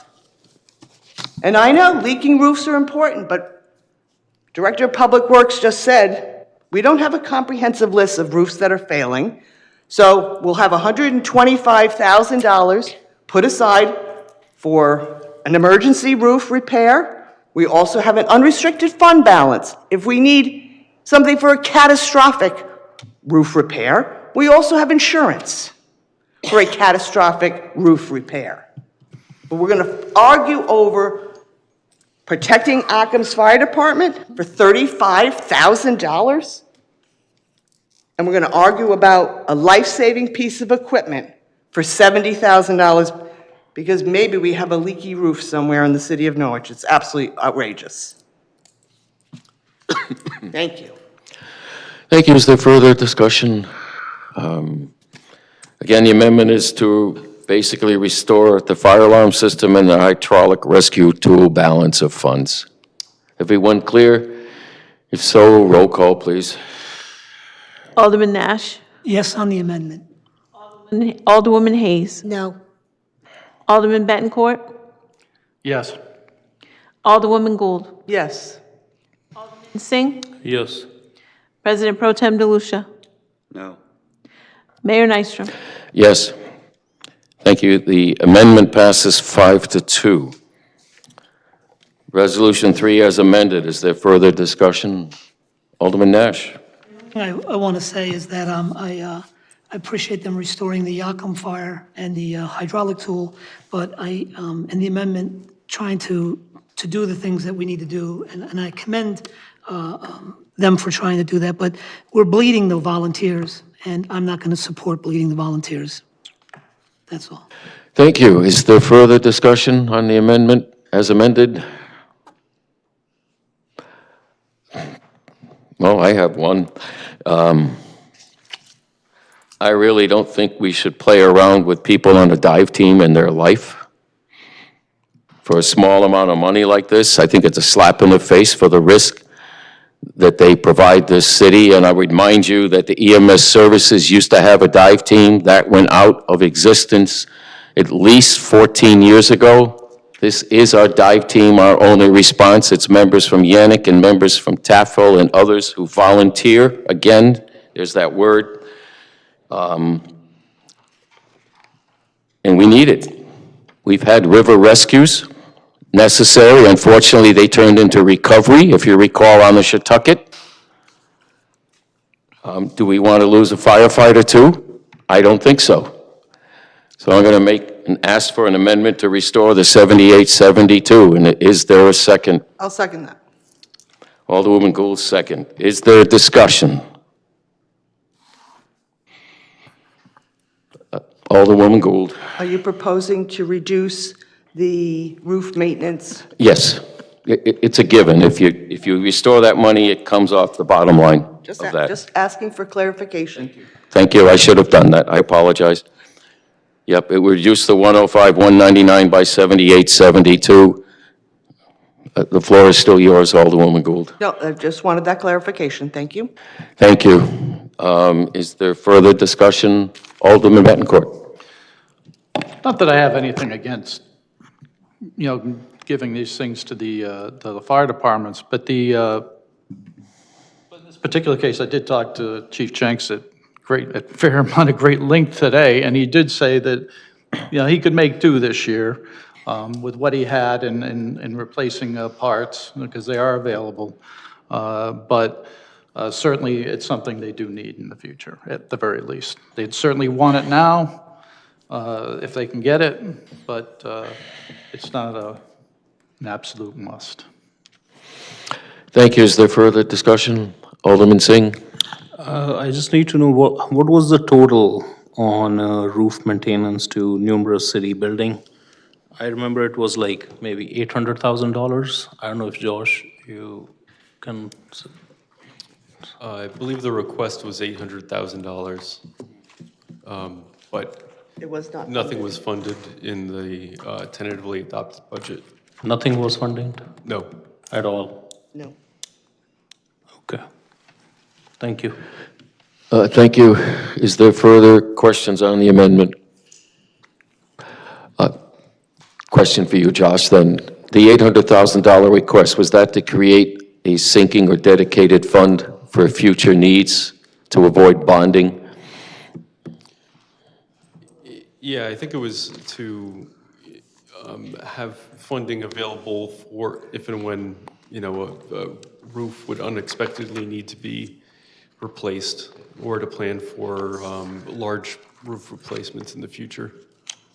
Okay, but we just heard the Public Works Director also say he has no list of any roofs in imminent failure within 12 months, or that basically we can live with those for a year, the way the roofs are now. I don't think you can live with a diver who hasn't come to the surface in any year. I'm sorry, I'm asking him the Yeah, question. I probably shouldn't ask him that part. I was doing a comparison. Yeah, I'm sure. You have a question? Yeah. Go ahead. Actually, no, I don't have a question, really. Never mind, skip it. Oh. Not yet. I already said my piece on your amendment. Thank you. So I'm good. Okay. Is there further discussion? Just one thing, Mark, quick thing. So you think we can live without this another year? Yeah, I mean, with your discussions? According to him, but I will note, I know we do need some work on the ice arena, on the roof there. That project's coming up. That's going to cost some money. And so there is at least one piece there that I think, Brian, you probably know about that, or your predecessor did, whatever. So there, I mean, so there are projects coming up that that money is needed for, but, with that said, it's not, obviously, these things are going to come up from time to time, so. Okay. Thank you. Is there further discussion? Seeing none, roll call on the amendment. Alderman Nash? On the amendment, yes. Alderwoman Hayes? No. Alderman Bettencourt? No. Alderwoman Gould? Yes. Alderman Singh? No. President Pro Tem DeLucia? Nope. Mayor Nystrom? Yes. The resolution, the amendment fails on a 3-4 vote. Okay, is there further discussion on Resolution 3 as amended? Seeing none, roll call. Alderman Nash? No. Alderwoman Hayes? Yes. Alderman Bettencourt? Yes. Alderwoman Gould? No. Alderman Singh? Yes. President Pro Tem DeLucia? Yes. Mayor Nystrom? No. Resolution 3 is adopted as amended 4-3.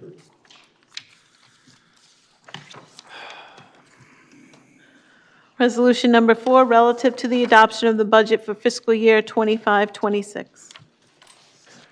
At this time, I'd ask for a motion for the adoption of Resolution 4 for the fiscal year 2025-26 as amended. Is there a motion to bring this to the floor?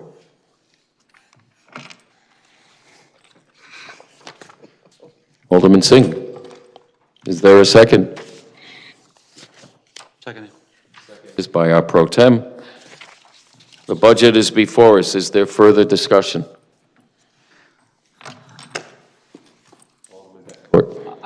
Just my own 2 cents, I guess. I mean, this budget is I don't know what to say. I don't think the spending portion of the budget is terrible. I mean, we picked through these things so much, it's, arguing over very minor things. But the fact of the matter is, a lot of this is a revenue issue right now. I mean, we started out $5 million in the hole, and it's just a bad situation. So, I mean, the option we have is to reject it, and then we just go with the city manager's initial budget, and that doesn't work either, I don't think, for most of us. So, everything that we've talked about just goes out the window at that point, and we just go with the city manager's numbers. So, for that reason, and only that reason, would be why I will, probably vote for the resolution adopting a budget, because I don't think there's any other way. The options are, the option is onerous unless somebody's got a better idea, so, which I'd be happy to listen to. So, thank you. Thank you, sir. Is there further discussion? Alderman Nash. Reiterate some of the stuff that Alderman Betancourt said, but I will just say this. The stuff you watched tonight and the stuff you saw at budget hearings and the stuff you've heard, this is only half of what you've seen. We've had many discussions and caucuses and talked to department heads and tried to flush out what we could flush out. And again, I repeat what I said earlier about the educational system, not just in Norwich, but in the entire country, is in a trajectory to fail. And we're going to be in a lot of problems with that because we're just not going to be able to continue to pay for the escalating costs. And it's not the school's fault. I get it. It's unfunded mandates. It's all kinds of things that come down from other places, and it's just a cost. But the city of Norwich cannot continue in this direction. Whether it's a revenue source or not, we have agencies in our city that are trying to generate more revenue. I know that. And again, I say this every year I sit up here. I can cut the budget. Just tell me what it is that you don't want. Do you want police on the weekends only? Do you want fire departments only to call volunteer, period, all of it? Do you want me to turn the lights off at night so that we can save money with public utilities? Do you want to do snow removal every other snowstorm? Do you want to do garbage once a month? I mean, there's ways we can cut the budget, but it's not stuff that you're going to want in a city. We are different from other cities. We do provide a lot of services. Some of it I agree with, some of it I don't agree with. But I just don't know where to cut anymore. This is not a good budget. It wasn't a good budget last time. It wasn't a good budget the time before, and it just keeps getting worse and worse. And I sit up here and I do the best I can. And for those of you out there that think we don't care, I can't speak for all the council people, but I know I have conversations with them. I know I care because I can't afford another dollar. I really can't. And I know some of us up here are in the same way. Some of us are better off than others, and I have no shame, no ill will towards them. Life's not a competition. It's a journey. If someone's doing well, I'm proud and happy for them. If someone's not doing well, I do what I can to try to see if I can alleviate some of the pain. But we are where we are, and I'm not in favor of this budget at all. And like Mark said, the city manager's budget isn't any better, but I don't know where to cut anymore. I just don't. And that's where I'm at. Thank you. Thank you. Is there further discussion? Alderwoman Gould. I'm going to agree with Alderman Nash. This is a disaster. Our residents came here and told us to cut the budget. We found $500,000 this savings. It's really not enough. He's right. You want us to cut the police department, the fire department, the public works department, only plow on every other Tuesday. Only the police are out only from 8 o'clock in the morning to 4 o'clock in the afternoon, and we turn off the lights and roll up the streets at the end of the day. And we're up here fighting about, can't even give the Occam Fire Department what it needs to keep the building safe. We're arguing about who owns the building, who doesn't own the parking lot. We haven't done enough for the residents of the city of Norwich. We just haven't done enough. There's so many people out here with their own agendas. It's disheartening, really is. But I'm not going to vote for this budget. Thank you. Thank you. Is there further discussion? If I could, just a reminder that failing to pass the budget brings us back to the city manager's budget, which would result in an even higher mill rate. Right, So, I understand that. just so we're clear. Thank you. Thank you. Is there further discussion? Alderman Singh. Thank you very much, Mr. Mayor. So I'll start with this. It was a battle between heart and the mind. But we are here to use our mind and not just get emotional when we are dealing with the health of the city. So it was very tough budget, there's no doubt. If it was tough for city manager who's been doing this for so many years, again, this was tough for us as well. And I'll say for all of us. But we have been given mandate to do the right thing and not the emotional thing. Also, I want to use this as opportunity because I served in Board of Education as well for one term, and I see a big difference from the time when we were threatened that somebody will sue us because we were overspending, to the time that we saw we created a non-lapsing fund balance account, which I advocated for, and the ad hoc committee, which we are seeing the results that they have worked so hard, including superintendent and all the school team, and Bob is here too, and everyone on the committee itself, and they all passed the recommendation of 1%, but it was a lot of work. So thank you for all who served in that committee. And I just also want to say thank you to city manager and Josh as well, because we bothered you a lot with a lot of different calls and emails, how this scenario will work, how that scenario will work. And all of us have probably done that with both of you. And it could be annoying, we understand that, but you know, we were also trying to do our job, how we can deliver a budget, which at least we can sleep at night that we have done everything to minimize the impact.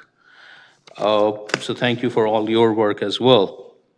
And thank you for readjusting some of the revenue numbers, because I did see revenue change of $670,000 in one resolution and $500,000 in this one as well.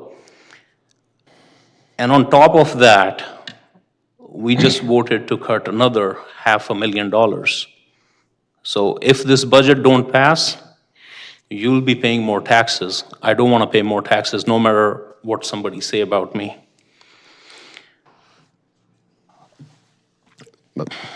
Also, sometime in the situations when nobody's happy, sometime I think everybody did their best job. That's what the terminology has been used sometime. And solution to our misery is more economic development, more industry, more manufacturing. That's the solution. And I don't want to play any blame games either, but this is the reality. If we had more revenue coming, we could have balanced some of these things. I'm satisfied in the sense I will be voting on it to lower the mill rate impact and to make sure people are paying less taxes than they will be paying if we don't adopt the budget and stick with city manager's budget. So I will not play politics here, and I will not tolerate shell game. I have said that before as well. And I want to pay less taxes. So I want to see this cut that we just made of $508,978, so we can lower the mill rate impact. That's my reason to vote on this budget. I want to pay less taxes and want to reduce the mill rate impact. Thank you. Thank you. Is there further discussion? Josh, a question. At this time, and I know this is going to be used in the succeeding resolutions, do you have a bottom line for the city budget at this time, based on the changes tonight? Yeah, as far as the mill rates goes? I don't need the mill rate, just the expenditure. Expenditures, That'll be the other resolution. it is $154,420,582 for the general fund.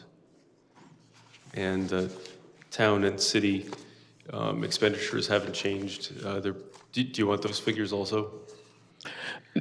No, we'll get into that later. I was just curious.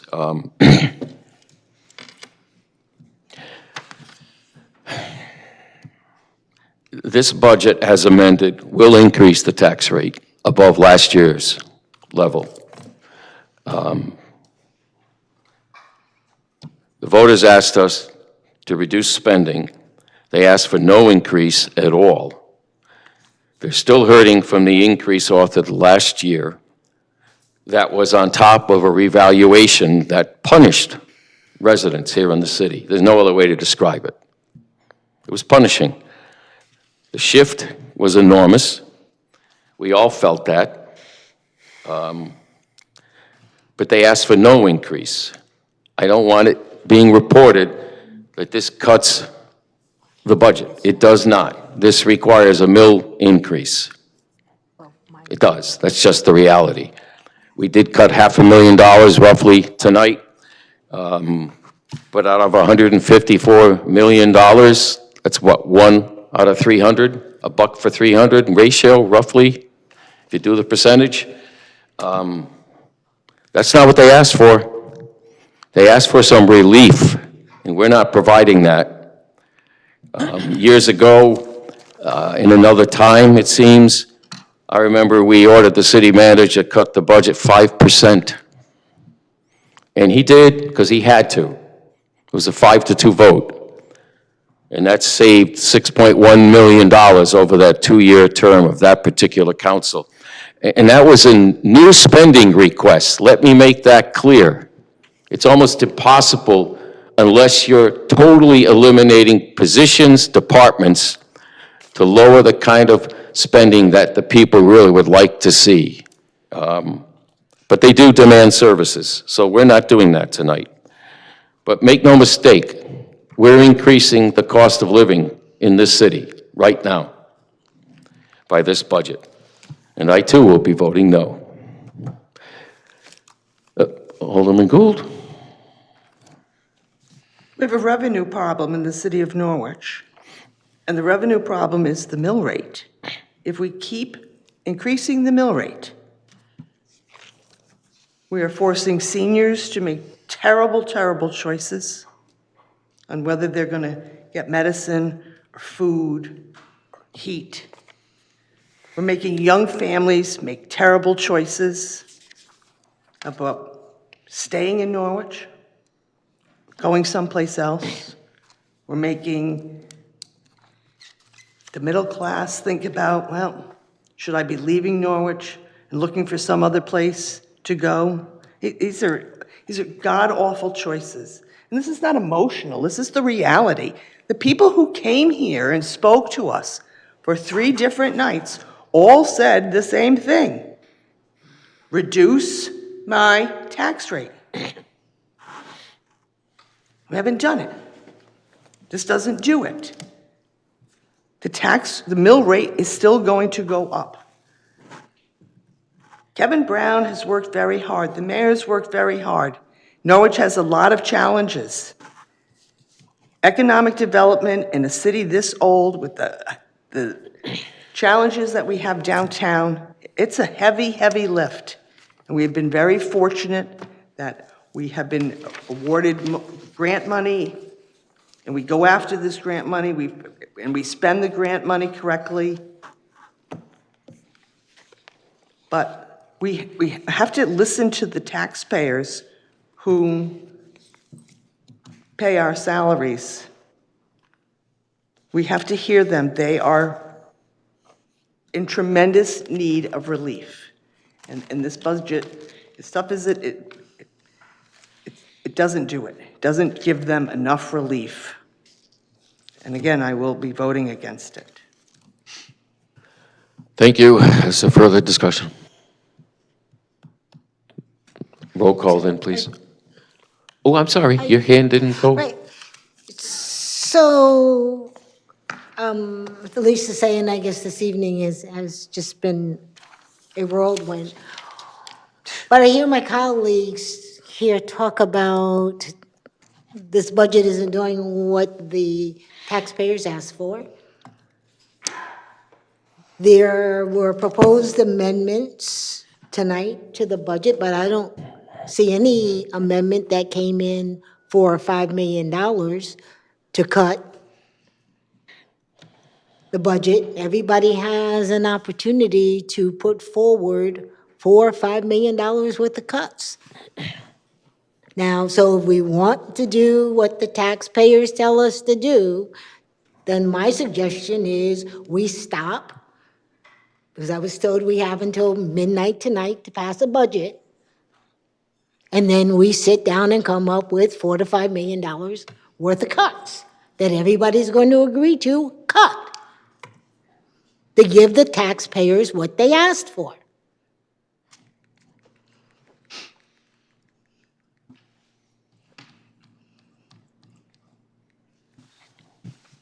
So, do we stop, take a recess, sit down and talk about where's the $4 million, $5 million going to come from?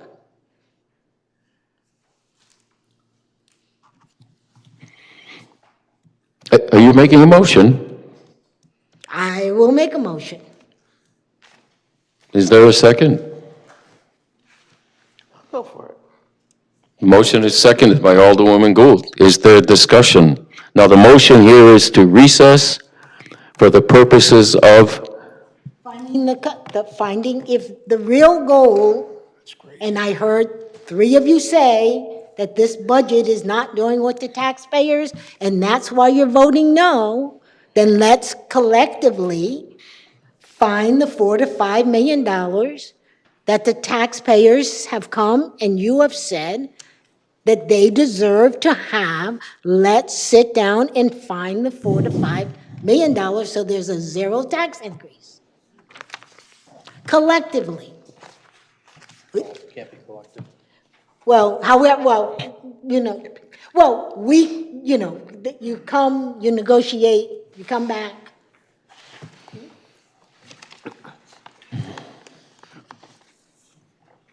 That's the most, thank you, understood.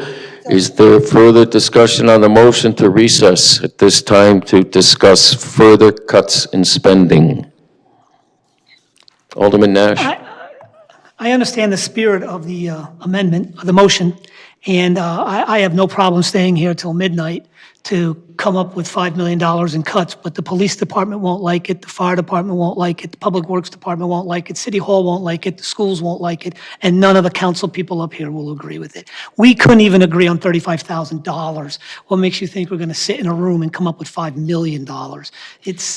Again, I respect you tremendously, but I just don't see where that's going to happen. But if anybody wants to stay here till midnight, I'll surely sit down and give you my proposals, and then we'll come back up here and can debate them until midnight, and then figure out if that was a waste of our time. I don't know. I don't know what to say. Chances are this budget's going to pass whether I wanted to or not. So I say we just move the question on the budget. Well, at the moment, there's a motion before us. Okay, I'm all done. Is there further discussion on the motion to recess? Alderman Singh? So I just want to ask, actually, a question to city manager. If by 12 o'clock, there was nothing accomplished here, everything goes back to your budget? Yes. That's by charter. So I'm not getting $500,000 rebate, or whatever you want to say, the concession, I want to pay less taxes. If I cannot get $500,000 and we cannot accomplish anything, it still goes back to your budget. Yes, any changes And we made are include- negated. Including the receptionist position. That was reinstated with a lot of advocacy on this floor. That will go away as well, because it goes, so it's cut. City manager budget. Right. Okay, I just want everybody to be aware. I have no problem staying here for 12 o'clock. But if we cannot come up with that money, we are wasting our time, we are wasting everyone's time, and people will be paying more taxes. That's what it is, including myself. Thank you. Is there further discussion? Well, then I'll offer something. It's historical. We did not provide a list of where to cut. We hire a professional person. It's called a city manager. Same city manager sitting in the chair now in 2017 was ordered to cut the budget 5%. Now, he had a little bit more time to bring that resolution back to us. He had several weeks. But he did that. And frankly, it's the city manager that has to administer the budget once it's adopted. And in fact, it makes more sense to tell him that he has to reduce his spending plan, and we could have done this sooner. I mean, it's interesting, there seems to be a stomach for it now, but I would rather put it in his hands because he did it the last time and the city didn't fall down.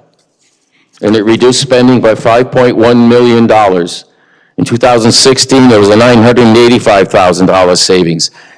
It is difficult to cut because you're talking about people and their livelihoods. But the reality is we're talking about our taxpayers' livelihoods and their families. They're the ones who want less of a burden living in this city. Everybody keeps talking about the departments. What about the taxpayers, the people that pay the bills? We're supposed to put them number one. Would you accept a friendly amendment, Alderwoman Hayes, asking the city manager to reduce the budget, let's say 4%?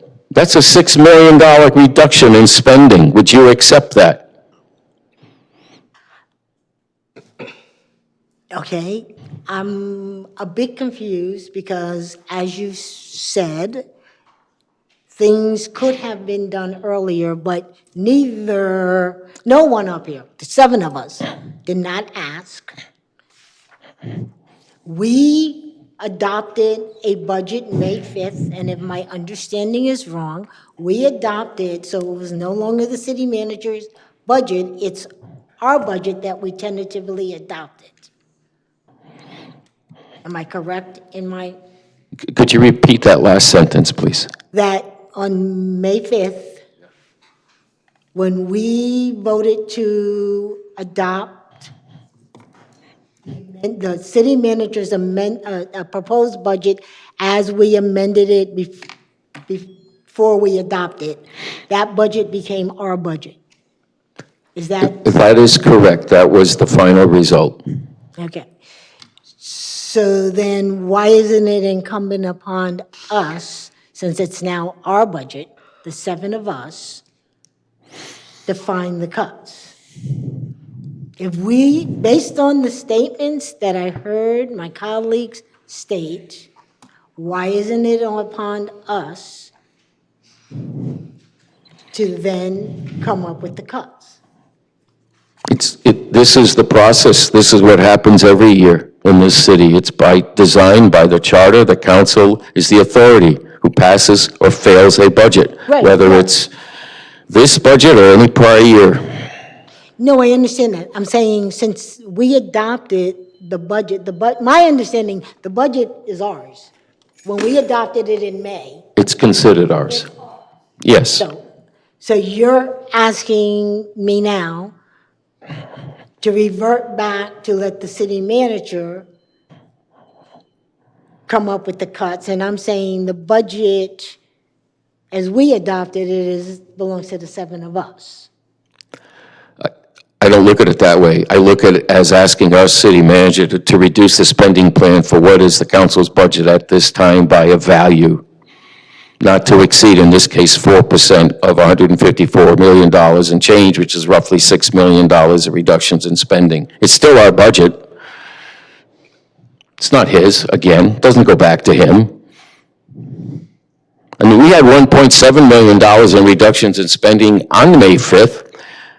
The 4 of you didn't want to talk on it. You didn't want to vote on it. You said, let's postpone till we get to the end of the deal. And so we listened. We heard concerns, particularly on the elimination of police positions permanently and things like that. So we withdrew. So there was no vote on that. But if we had all agreed on that, that was about 3/4 of a mil reduction right there. But people said, no, we wait until we get to the end. Let's see what the state is going to do for us. When it comes to appropriations, state didn't help us. They've helped us in many, many ways, and we're very grateful. But when it comes to the operating expenses of the city, That door never opened. And that's acknowledged, as we found out at the end of the General Assembly session, after their session closed.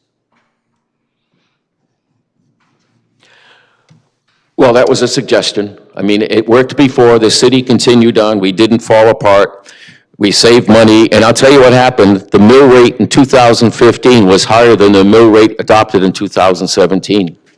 We were able to lower the mill rate from 2 years prior. Not huge, but it's certainly the right direction instead of compounding year after year after year. It actually resulted in a lower mill rate in 2017 for the general fund than was adopted in 2015. That was the product of it. And this guy's a professional. He understands the budget. He knows how to run a city. He'd make it work. He already did. President Pro Tem, thank you. Yeah, thank you for that trip down memory lane, but you forget the most important piece. Your budget that lowered the mill rate also caused the Board of Ed to be over $4 million in the red at the end of the fiscal year, which had to come out of the rainy day fund, which is not an option that is available to us at this point. So to ask him for $6 million in cuts right now and to accomplish all that you're talking about, all that the two of you are talking about, okay, would essentially drive us into a position where we would be pulling that money out of the undesignated fund balance at the end of the year. And that still wouldn't repair the damage that would be done, especially to the school system. And it would impact our bond rating on the eve of our borrowing $385 million to build the schools. So it wasn't a good policy then. It was optics and nothing less than and nothing more than that. And it would be even a more devastating tact to take at this point. We are at the 11th hour. There is no reason for us to recess. There is not $6 million in cuts to be found. The bottom line is, it's either what we have labored to craft here, which is less than perfect by a long shot, or to sit on our hands until 12:01 a.m. and let the city manager's budget move forward, which would actually have a greater tax impact on residents and businesses in this community. Those are our two options. So I agree with Alderman Nash. Let's just move the question forward. Okay, I want to say something. Go ahead, John. I really want to emphasize that that's a very tall order to say that in 2 hours and 10 minutes, you expect either the council or the city staff to do an analysis of the budget to cut $6 million, when we know that most of it will be personnel, and what I said 4 months ago, that it will result in a tremendous amount of layoffs. But I'm not going to be the type of person that's just going to slash a number without seeing the result of it. We certainly didn't program our budgets or our questions to a zero budget this year. We came in actually slightly higher. Now, we've adjusted it down for the revenue that we could establish, and the council did some of the work. But I'm telling you that you're not going to have a very good product if we have to work on a budget with 2 hours to go and cut such a substantial amount of money. I mean, we'll do it, but it won't be a budget that I'll be very proud of. So. First of all, John, it was a hypothetical. Secondly, the reserve fund balance was hit last year. because of overspending by the Board of Education, not 2018, not at all. It is true. Last year, the reserve fund balance was tapped. The non-lapsing account was tapped. Combined, that was to pay off the overspending by the Board of Education. That was last year. Those two accounts took that hit. The non-lapsing account, I'm sorry, the reserve fund balance took a smaller hit than what you're quoting the year before that, but not back in 2018. So, see, But neither here nor there. The only thing before us is the motion that Alderwoman Hayes suggested, and that was seconded, that we recess. The product, if there is one, will be known when, and if we come back. That's what is before us. Is there further discussion on motion to recess to discuss further reductions in spending? I believe that's what she was looking for. If there's not, roll call, please. Alderman Nash. Sure. Alderwoman Hayes. Yes. Alderman Bettencourt. Yes. Alderwoman Gould. Yes? Alderman Singh. President Pro Tem DeLucia. Mayor Nystrom. Yes. Motion passes 7-0. Is there a time certain people would like to return, knowing the clock's running? 1 hour. What's the number now? There is no number, John. Again, that was a hypothetical. We did 5% back then. I suggested something smaller, Now, but there is no number. there's been 6 million been discussed. That was a hypothetical, and I said a 4%. I just want to know what our target is. We don't have a target. We have a discussion opportunity. No, to get to 0% of no tax increase, there has to be a number. agree Then with Josh could John. provide that, I believe.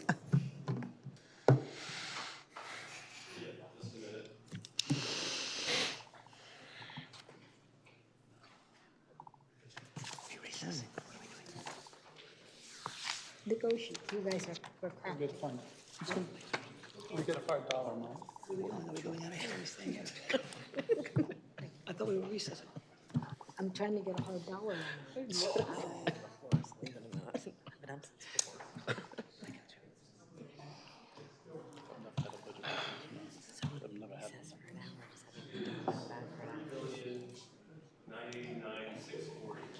I'm sorry, I can't hear you.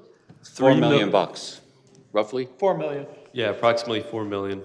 So that reflects the actual increase in spending, is that what you're saying? Over last That's- year's bottom In line, order to get to a zero general fund, adjusting for the mill differences? Yes, okay. Never going to get there. With the changes to the manager's budget, because the other changes are moot at this point. No. 4 million is from the cuts that we have now? 4 million Yeah, but those are going to change. in cuts, in addition No, to what has been. $4 million in reductions, he's saying. Well, I mean, we have, you have items like you're going to delay hiring for X months and all those Those are before things. us already. I know that, and you passed that. Yes. But the new budget's going to throw that out and take 4 million out of it Or build on it. or build on it. But, well, it can't build on it because things have to change. You're not going to have, you know, we have to fund the capital budget by the 2%. charter. By charter. So they're not, Last year's level. there's not going to be a cut in the capital budget. No. We can rearrange it like we were talking about it tonight, but you can't cut that. We're not, we could obviously look for revenue. And I'm sure that we would add the revenue that we were discovering when we did this budget. But I'm just saying it's a tall order to come up with $4+ million in cuts in 2 hours. I got to do it. And especially difficult for 7 council people to do it. I guess that's the resolution at this point. Can't agree on $35,000. We're not going to agree on 4 million, I mean, Impact the 4 million. So it doesn't matter. That doesn't impact the 4 million. but I'm just saying, I'm just saying it doesn't impact 4 million. Excuse me, but we're actually in recess and should not be discussing anything further. We should go to our respective Okay. caucuses. So it's 4 million, just clarification, 4 million. The council will come back to order. Just as a point of reference, we have about 55 minutes remaining, and the budget as amended as of right now, there's about a $508,978 reduction. Is there further discussion at this time? Nash? Amendments or motions to amend the budget? Is this where we're going to do it? Yes? I don't have the exact salary numbers because that's what Josh's job is, but I would like to make an amendment that we eliminate 4 police officer positions and lay off or eliminate 8 fire department positions. I would also like to make an amendment that we offer Dodd Stadium up for sale and the Chelsea Groton Savings Bank, which we just bought, for sale. I don't have the exact numbers on the salaries, but with a $70,000 police and $66,000 fire department, plus the sale of Dodd at the estimated cost of $4 million, and Chelsea Groton at $1.2 million, I have proposed that we come up with a $5.744 million savings. Is there a second? I'll second it for the matter of discussion. Thank you. Motion's been made and seconded. Discussion. Alderman Nash, just a question. Yes. Because this is transparent, we discussed 4 firefighters, not 8. Oh, I said 4, did I say 8? Yes. I'm sorry, I stand corrected, then it's written here too. I didn't have my glasses on. It's 4. 4. 4, okay. Could you repeat the motion quickly on the positions? 4 police department positions. I estimated their salaries at $70,000. I'm sure that's more, but that was what the book said. And then 4 fireman positions, which on the book said 66,000 salaries. I didn't go with benefits and all that stuff because the policemen were the ones that aren't even hired yet, so they wouldn't be making benefits at this point. And then Dodd Stadium and Chelsea Groton Savings Bank. Those 2, I understand, are a one-time deal. It's like you're not going to get anything for it next year, but it is a revenue stream that we could tap into. People wanted cuts. You got to understand that the cuts hurt. Thank you. Again, the motion's been made and seconded. I hope everyone understands what's on the table. Is there further discussion? President Pro Tem, please. A question for Alderman Nash? Sure. You have the floor, sir. How much do you intend to sell that stadium for? Estimated price was, I think last talked about, was $4 million. How many? $4 million. I'm not sure if that's a gross underestimate. I know it's not a gross overestimate. And how much do you intend to sell Savings Bank? It had been on the market for 1.3, so I was assuming it could easily get a 1.2 for it. It was actually 1.6. We purchased it for 800, so you're kind of in the middle. But Again, I know those are one-time revenue streams. Question for City Manager. Do we have what could even loosely be defined as a viable prospect for purchasing either one of those properties at this time? I would not recommend putting those in the budget.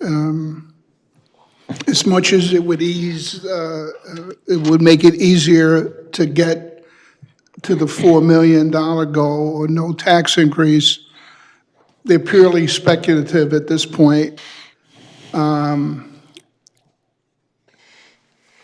We had an offer that we didn't accept at one point for $2 million. So I don't know if $4 million is a reasonable number. I don't think so. But having said that, I wouldn't recommend it because if we don't have it, then we have a hole in the budget for the bank revenue and/or the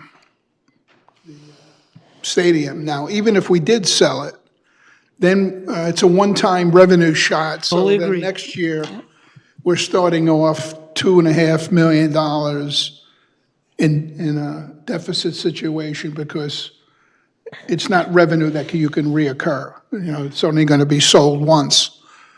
So I hate to start next year's budget with a $2 million to $3 million hole. So, and then if we don't sell it, then it has to come from fund balance, which would defeat all our purpose of not going after the fund balance because what it would do to our municipal rating for bonding purposes. So that's my professional opinion. I'll turn over to Josh if he agrees or disagrees.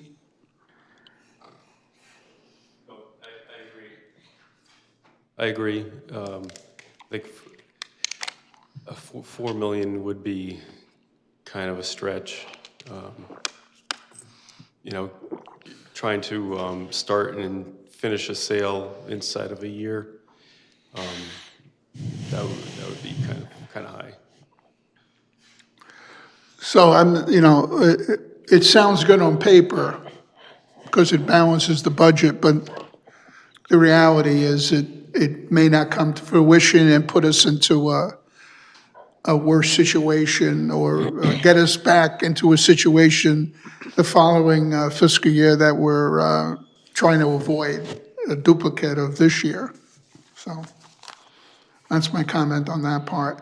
The other part, the firefighter elimination.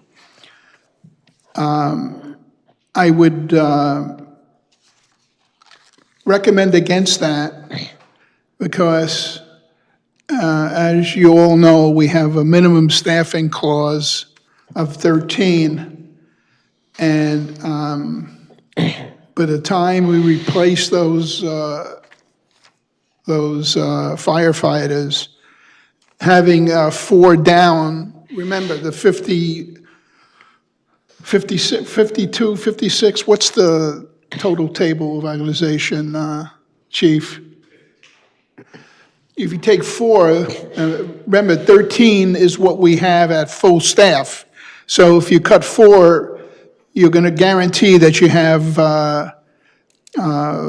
2 out for each shift. So you're guaranteeing all this extra overtime. So I asked, we thought about this early on because we wanted to distribute the cuts, not just put it all on the police and public works.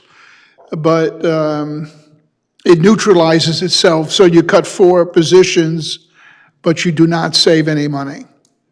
I don't know, again, I asked Josh twice tonight downstairs if that was still the case, and he felt that way, and he felt that way. So it wouldn't help the bottom line. We couldn't subtract. And a firefighter with fringe benefits is around 90 to 100,000 per firefighter with the fringes. So that would be 400,000, but you'd be spending 400 on the replacement costs. So I wouldn't recommend that either. The other ones are very difficult. We could manage them because we can control that to a certain extent, although we might need more money in overtime for the police department. You still have the floor. So, and I get where Bill's coming from, but, you know, in terms of Dodd Stadium, I mean, the conversations that we had about Dodd Stadium, just on the very surface level, was that we would, you know, if we tore the stadium down and offered the property up for sale, maybe we could get $3 million for it, but where's the money going to come from to tear it down? Okay, and and if we were gonna sell it, the conversation that we had was that if we were gonna sell it and the buyer had to tear the stadium down, that we would be lucky to get half of that, meaning $1.5 million. So though well-intentioned, I just don't think it's feasible. And anytime you get pushed into a forced sale, and that's what this would be, because you'd have 12 months to generate that revenue, you end up, you know, the sharks smell the blood in the water, and you end up in a bad negotiating position. Chelsea Groton Savings Bank, aside from the fact that we have it earmarked for the referendum for the police department, aside from that, you know, the mayor invited me to be involved in those meetings where we were talking about talking with the folks at Chelsea Groton, and they wanted to sell it to the city because they knew that we had a need, and they wanted to work with us, and that was why we got the deal that we did. However, they didn't have a lot of people banging down the door to buy that building. I don't see where suddenly the interest in that building downtown is gonna be so great as to raise that amount of capital. So again, well-intentioned, but just, I don't see it coming together. I'm a little troubled by the fact that, you know, a couple of hours ago, the notion of eliminating one vacant police officer was a critical cut, but now we're gonna cut 4. So I don't understand the inconsistency in that bill. So, I guess that's it. I just don't see how I don't see how this comes together in a meaningful way that's gonna solve this riddle. I think the maker of the motion wants to respond first. Alderman Nash? Yeah, this is what I'm trying to make the point. Where's the money coming from? All right? You want to know where the money's coming from. How are we going to save taxes? This is what it costs. I don't want to cut fire policemen. No, I'm not a man. I made this motion to make a point. I'll withdraw the motion if my second will withdraw it. But I'm just making a point that this is where the money comes from. There's nothing that can do here. There's nothing on the bone except employees. I picked the fire and police because those are the closest to me. I could have easily picked Public Works, City Hall, Human Services, school.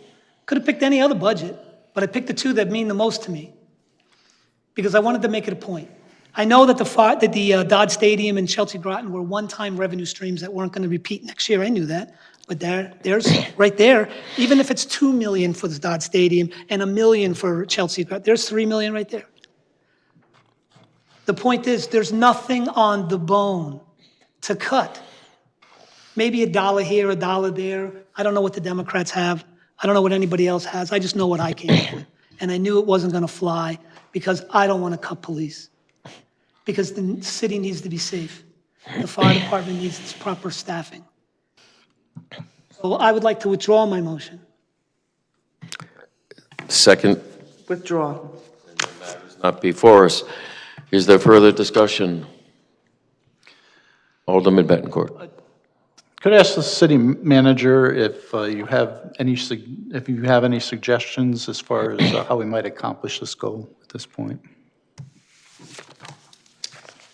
Well, It's more realistic, let's just say. I have some, and I'm doing them under protest in the sense that to get these numbers in hour and a half, they may have not been thought out as thoroughly as Josh and I would have liked. I understand. I would understand that. And plus, I haven't talked to any department heads yet. They may have other suggestions, so we're kind of flying blind with the cuts. But I had a tentative thing in there for Dodge Stadium, but I stand by what I said, that that's chasing fool's gold this year. We may not get it, and if we don't, then we have a $2 million hole built into the budget. I could recommend, interest rates are not dropping. Maybe that's because of inflation or other things going on. So we could add 100,000 to revenue in interest income. Can we see that while you're discussing it? Excuse me? Can we look at that while Sure. we're discussing it? I made copies. See if you got enough there. How many?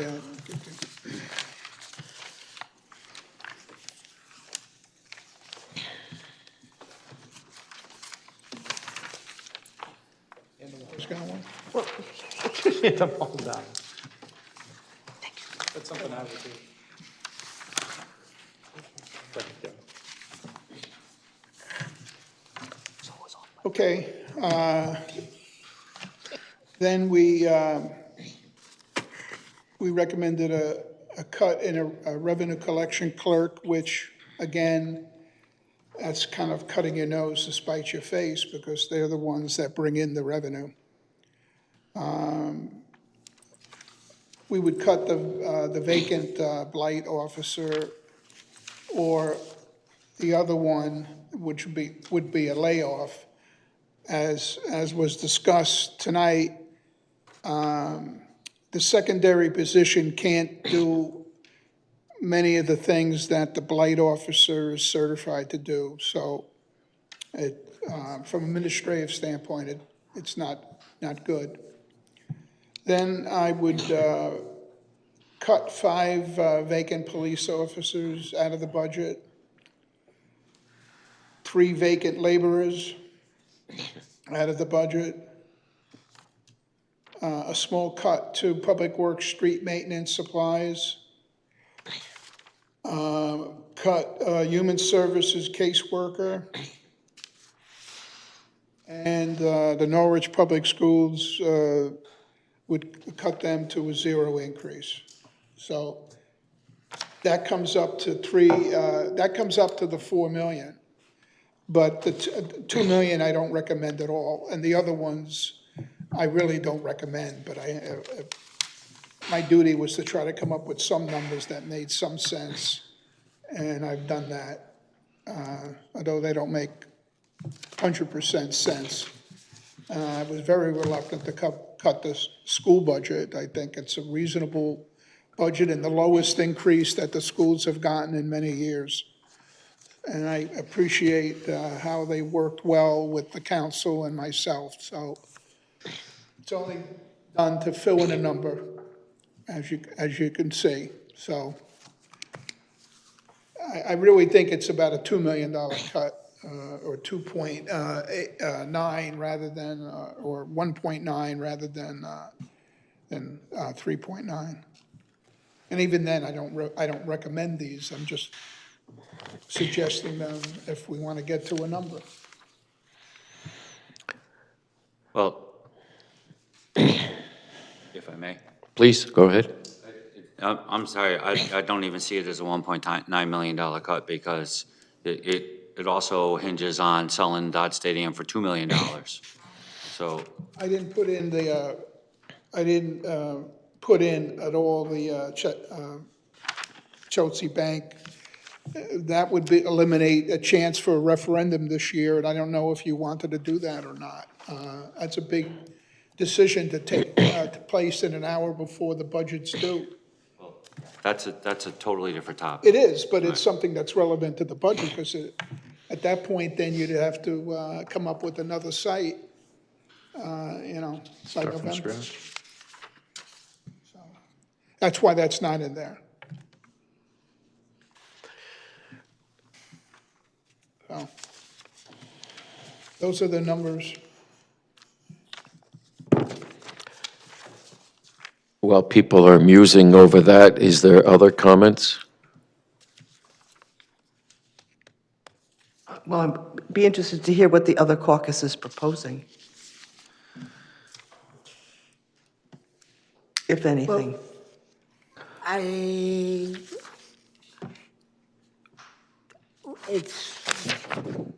can go over that. It's just, what are we doing with, if you don't mind me asking a question, Is this just I didn't know if this was being put on the floor from the. This is not before us. This was shared because our pro tem asked the city manager if they had taken a look. These are options before us if you want to consider them. Okay. Well, if I may. Sheila, you all set? On that question, yes. Okay, pro tem, please. Well, so, right, let's remember how this whole exercise started, right? Is that it was the idea that to ask the city manager to find $4 million in cuts, we went to our neutral corners, okay, and discussion was had clearly on both sides, but we were really waiting to see what the city manager and the comptroller came up with. This is what they've provided. It's problematic in 8 different ways. But it is what we asked for, so thank you for that, Josh and John. But I'm looking at this and I'm wondering why, I'm not wondering why, I'm ready to say we need to, Mayor, I would say whatever the procedure is, I think we need to call for a vote on Resolution 4 and either move forward the city council's budget or not. That is an option with 35 minutes to go.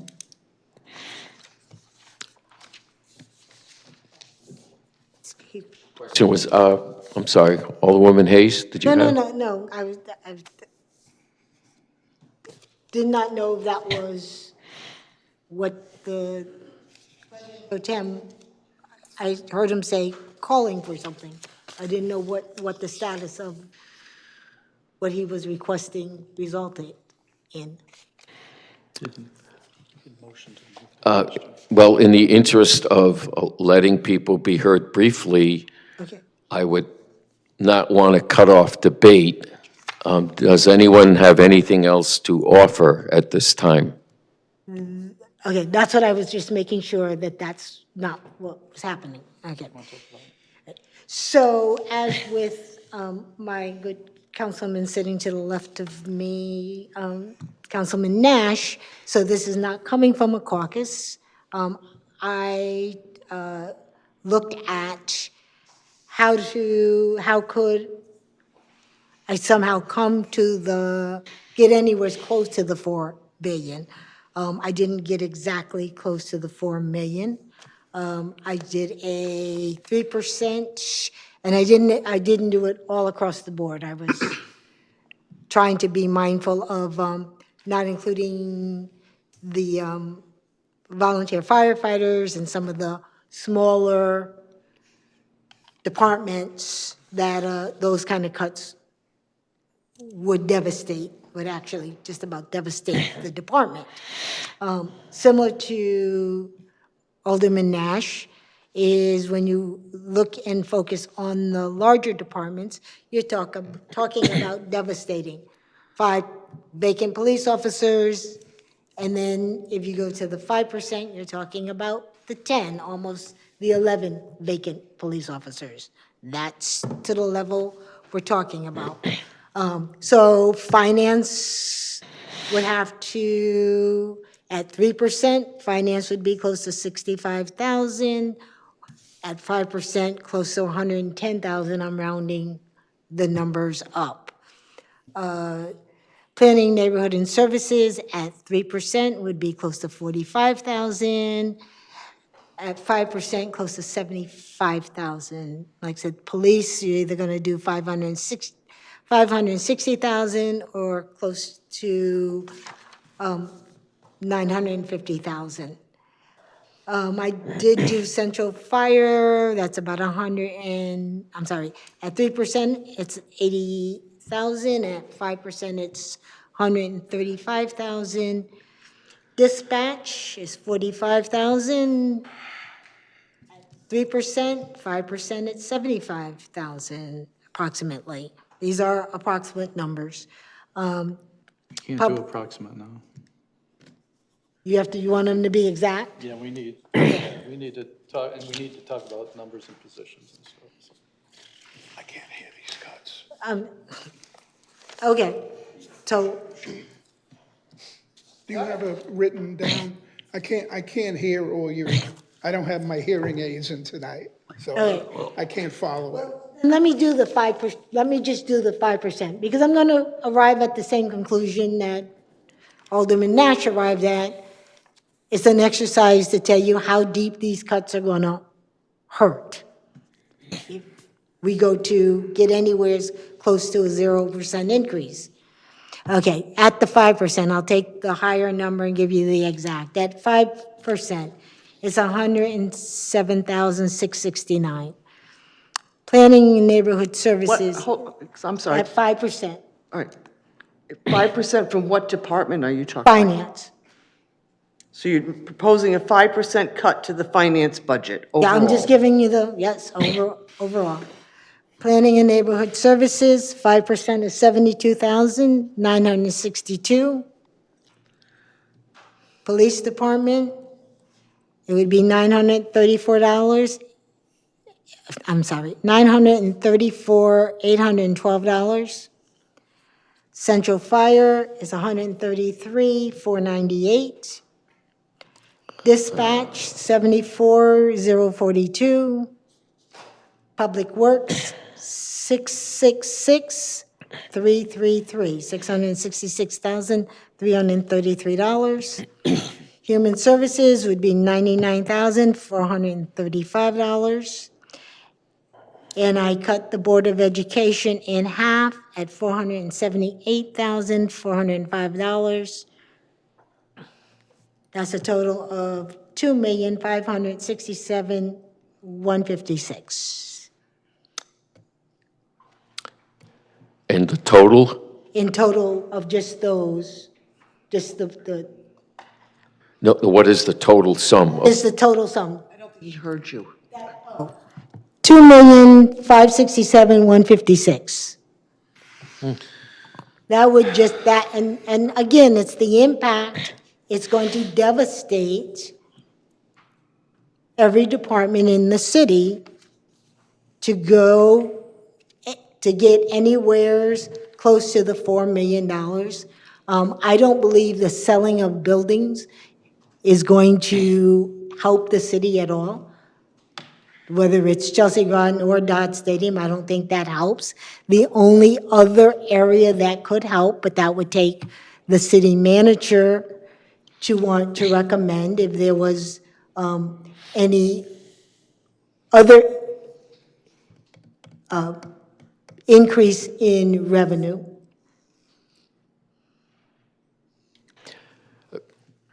Thank you.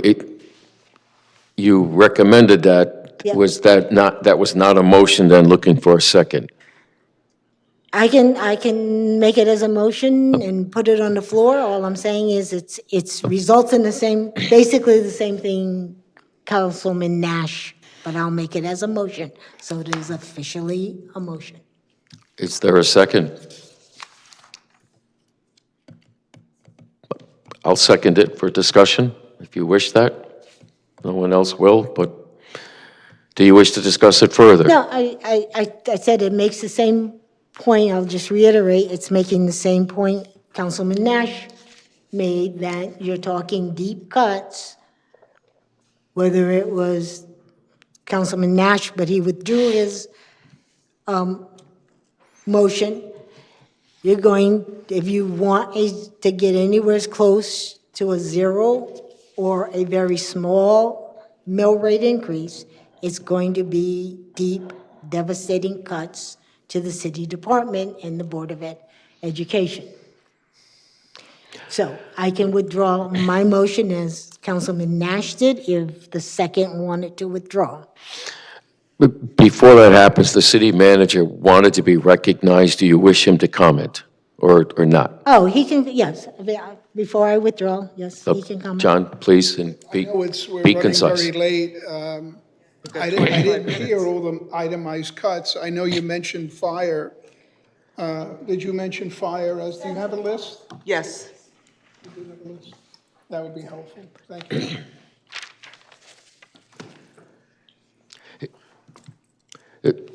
Alderwoman Hayes, just for clarity, we have two budgets. We have the administrative side and we have the staffing.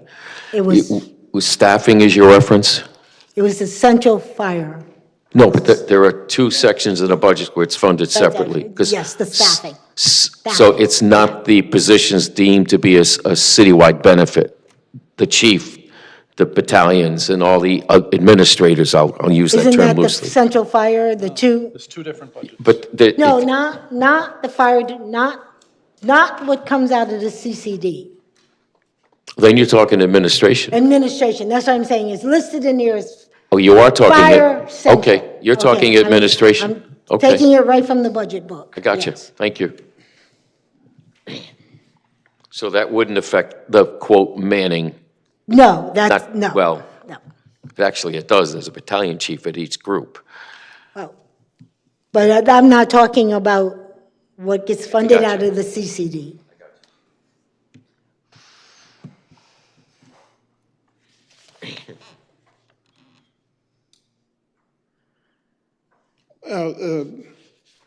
Microphone, John, please. Oh, I'm sorry.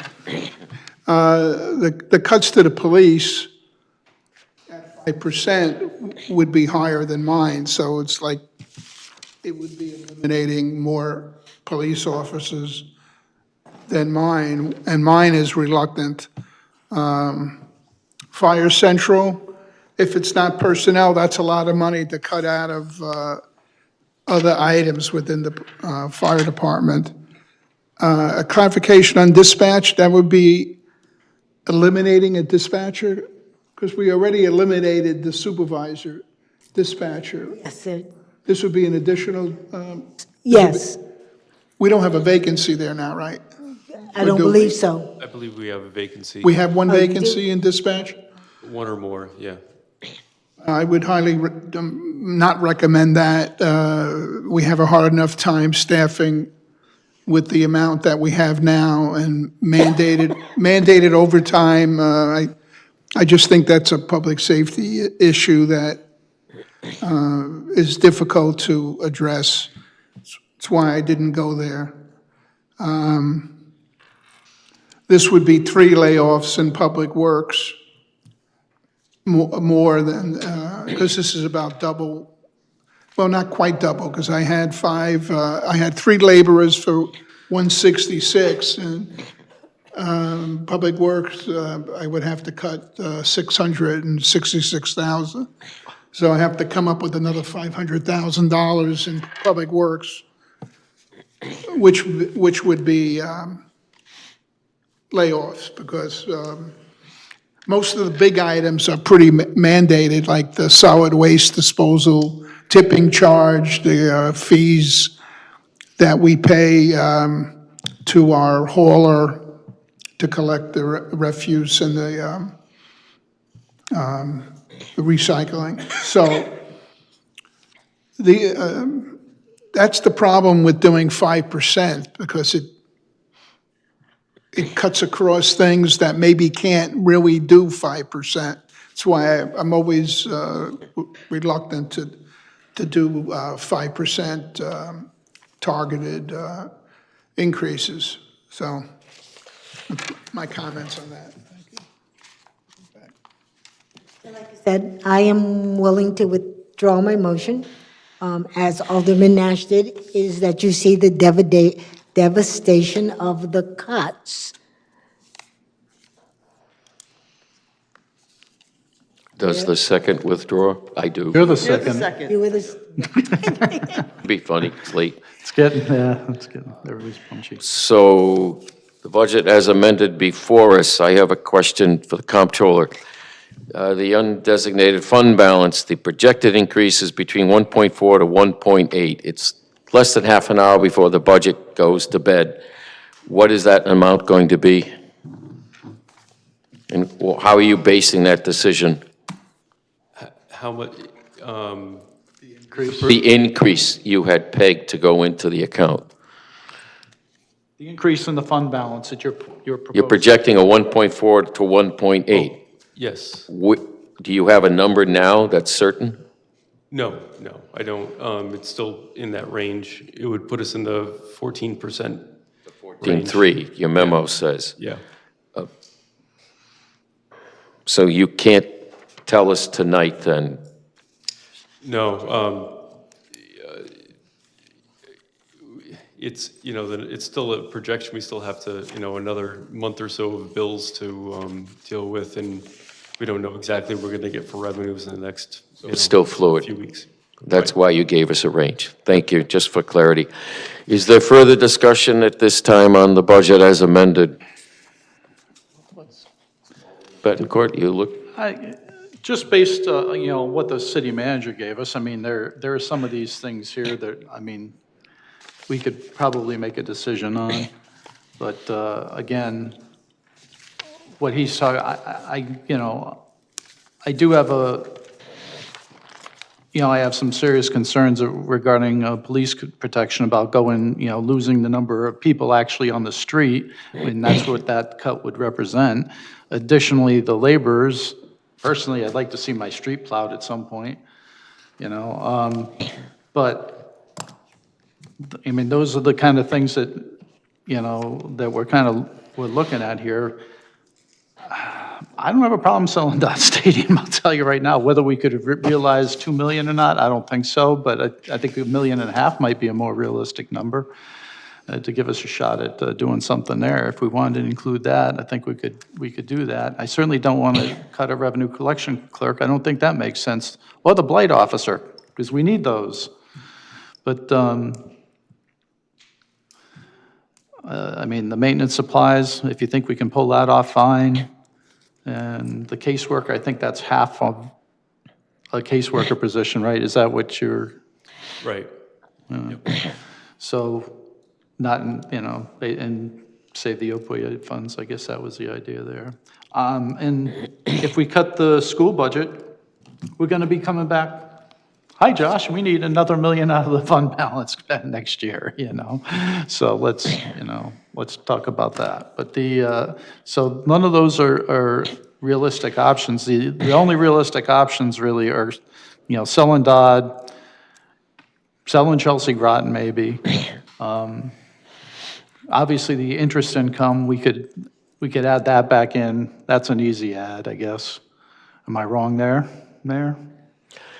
that's John's Right, that's bailiwick. right. We don't even have the right to I know determine that. So I would ask the city manager at least to propose that. No, the 100, I think we're comfortable with All right, could we interest income.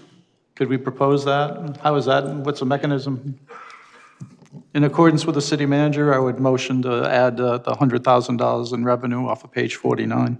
Is there a second?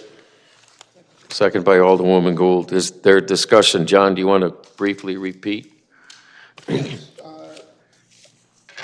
That would be a $100,000 increase to the interest income due to the fact as we project interest rates, we don't see them falling like we thought they would be. There's a lot of turmoil in the markets now, but we don't see a big drop-off at this point. So we had anticipated somewhat a drop-off. So if we don't have a drop-off, then we would probably collect about another $100,000 in interest proceeds. Thank you. Is there further discussion? There's an amendment before us to increase revenues by $100,000. Alderman Singh. So I guess total number from $508,978 will be $608,978. That will be applied to lower the mill rate from the current city manager's budget.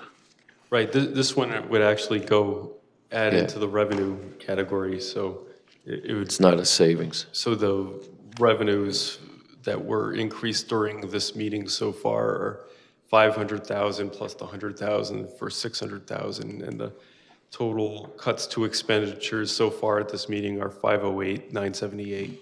Okay. Then now it makes me think I should ask this question to John as well. What do you think about the cuts that has been made so far? Because almost 90% of the cuts were proposed by mayor, and he's kind of abandoning his own resolution by voting no on the budget, like he suggested. So do you think it's responsible to even make these cuts now? mean the cuts that you had These previously on discussed? resolution two, 508,000. I didn't object to those. They're difficult, but not unreasonable. I guess it's a diplomatic way of putting it.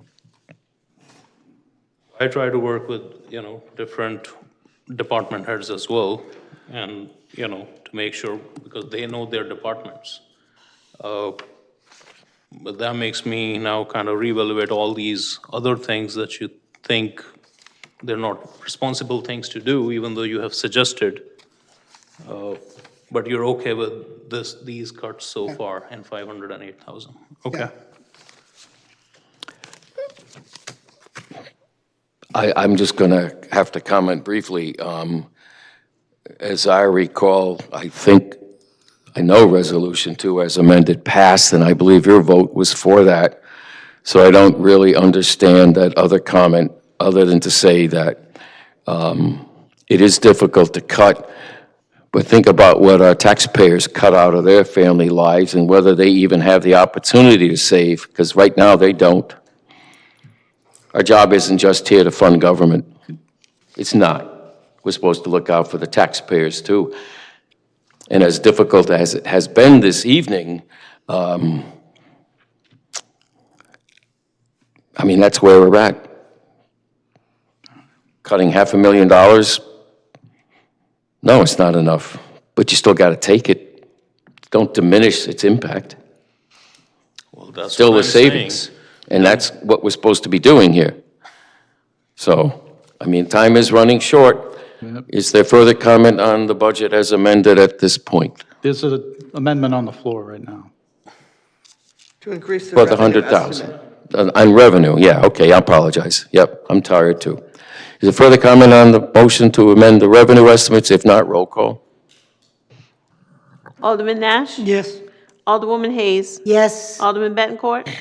Alderwoman Gould? Yes. Alderman Singh? Yes. President Pro Tem DeLucia? Yes. Mayor Nystrom? Yes, that amendment is adopted 7-0. Is there further discussion on the budget as amended? Resolution 4. Alderman Bettencourt. I'm asking for trouble here, but how about a more reasonable number on Dodge Stadium, like 1.5 million? And put it out there. Value of 3, according to real estate Get markets. whatever we get for it, So I'm just saying I don't want the whole. I want a reason. It's a merit. We get more, it's a bonus. Quickly, the It's a fund city balance. manager. Whatever the price is, I'm not recommending it because we certainly don't have 100% chance of gaining that revenue in next fiscal year. I don't know if it's 50/50 or what, but that's not the way I like to budget revenue. Speculative. I thought I'd ask. Okay. Is there further discussion of Resolution 4? Seeing none, roll call. Alderman Nash? No. Alderman Hayes? Yes. Bettencourt? No. Alderwoman Gould? No. Alderman Singh? Yes. President Pro Tem DeLucia? Yes. Mayor Nystrom? No. Resolution 4, budget as amended, fails. What is before us is the city manager's original budget. I believe we can amend it any further at this time. It's not presently before us.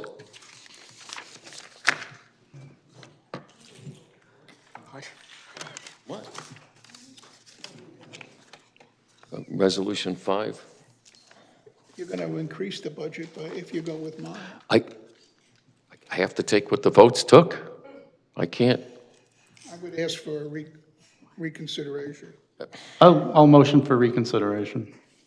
Motion for reconsideration is always in order. Is there a second? I'll second. Motion to reconsider seconded. Bettencourt, Gould. Is there discussion on reconsideration? Seeing none, roll call. Oh, well, I'm sorry, Yeah, apologize. okay. So, I know it's reconsideration on the vote, on the amendment as before us. Was there any words of wisdom that the city man, We got to vote on the motion to reconsider. oh, I'm sorry, okay. Yeah. Before us unless we, I'm sorry. yeah. We have 10 minutes. Okay. We have 10 minutes. Roll call, please. Let's do it. Alderman Nash? Yes. Alderwoman Hayes? Yes. Alderman Bencourt? Yes. Alderwoman Gould? Yes. Alderman Singh? Yes. President Pro Tem DeLucia? Yes. Yes, motion to reconsider passes. Resolution 4 as amended is again before us. Is there further discussion? Alderman Bettencourt. Just to make the point, and this is, the city manager obviously brought it up. If we were to vote no for the budget, I don't think, and I did, and I knew what was going to happen. So, people here, or some people here are playing politics with it, and personally, doesn't matter to me too much. I'm probably not going to run again, so don't really care, So, it's irresponsible not to pass a budget, all right? It's downright cowardly. I've never, and I've done 12 city council budgets. Never have I ever sat here and had one like this. Never. I mean, they've been bad. Some have been really bad. Last year's was awful. But there's no two ways about it. Hey, I'm on a fixed income now too. I retired last year. It's not easy. Everything is going up. My payment, my house payment went up a couple $100, and half of that was insurance, by the way, just for the record, but it was awful. So, but I will tell you, to not sit here and not pass a budget, is not right. So, especially when, we've sat here and talked about, basically what happens now is the budget the taxes would be more if we don't pass the budget. So, and that to me is unconscionable. So, thank you. Thank you, sir. Further discussion? Seeing none, roll call. Vote. So bottom line is voting no, increase my taxes. Voting yes, decrease my taxes. Thank you. That's incorrect. This budget increases taxes on everyone. There's no reduction. It's just less of an increase. Roll call. I can live with this increase. Alderman Nash? Yes. Alderwoman Hayes? Alderman Bencourt? Yes. Alderwoman Gould? I don't like it, no. Alderman Singh? Yes. I don't want to pay extra taxes. President Pro Tem DeLucia? Yes. Nystrom? No. Motion passes 5-2. Resolution 6, Relative calculating. to the adoption of appropriations ordinance for fiscal year 25-26. Motion, please. Hayes and Gould. This is on the tax levy. Are you prepared? Yes. I knew you would be. All right, section 1, the blank should be filled with 34.51 mils. Five. We're on 5. Oh, You skipped I had to, Whoop. sorry, got Sorry. moved. My apologies. Sorry. It's resolution 5. So motion for 6 is withdrawn. Yes, thank you. Yes. Motion for resolution 5. This is the appropriation ordinance for the city. Motion, please, by 2 people, Hayes and Gould. Thank you. Is there discussion on resolution 5? Roll call. Alderman Nash?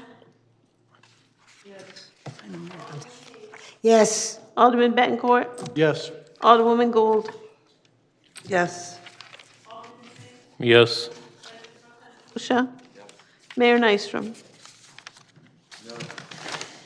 Motion passes 6-1. Number 6, relative to the adoption of tax levy ordinance for fiscal year 25-26. Motion to bring to the floor, Hayes, Gould. Is there discussion for Just an- purposes of edification? Josh, you have numbers to fill in? Yes, section 1, the blank should be filled with 34.51 mils. Section 2 should be filled in with 0.30 mils. Section 3 should be filled in with 5.96 mils. And section 4 is 32.46 mils. The last 32.46? 46. Thank you. yes. Is there discussion? Roll call? Alderman Nash? Yes. Alderwoman Hayes? Yes. Alderman Benford? Yes. Alderwoman Gould? Yes. Alderman Singh? Yes. President Pro Tem DeLucia? Yes. Mayor Nystrom? No. Motion passes 6-1.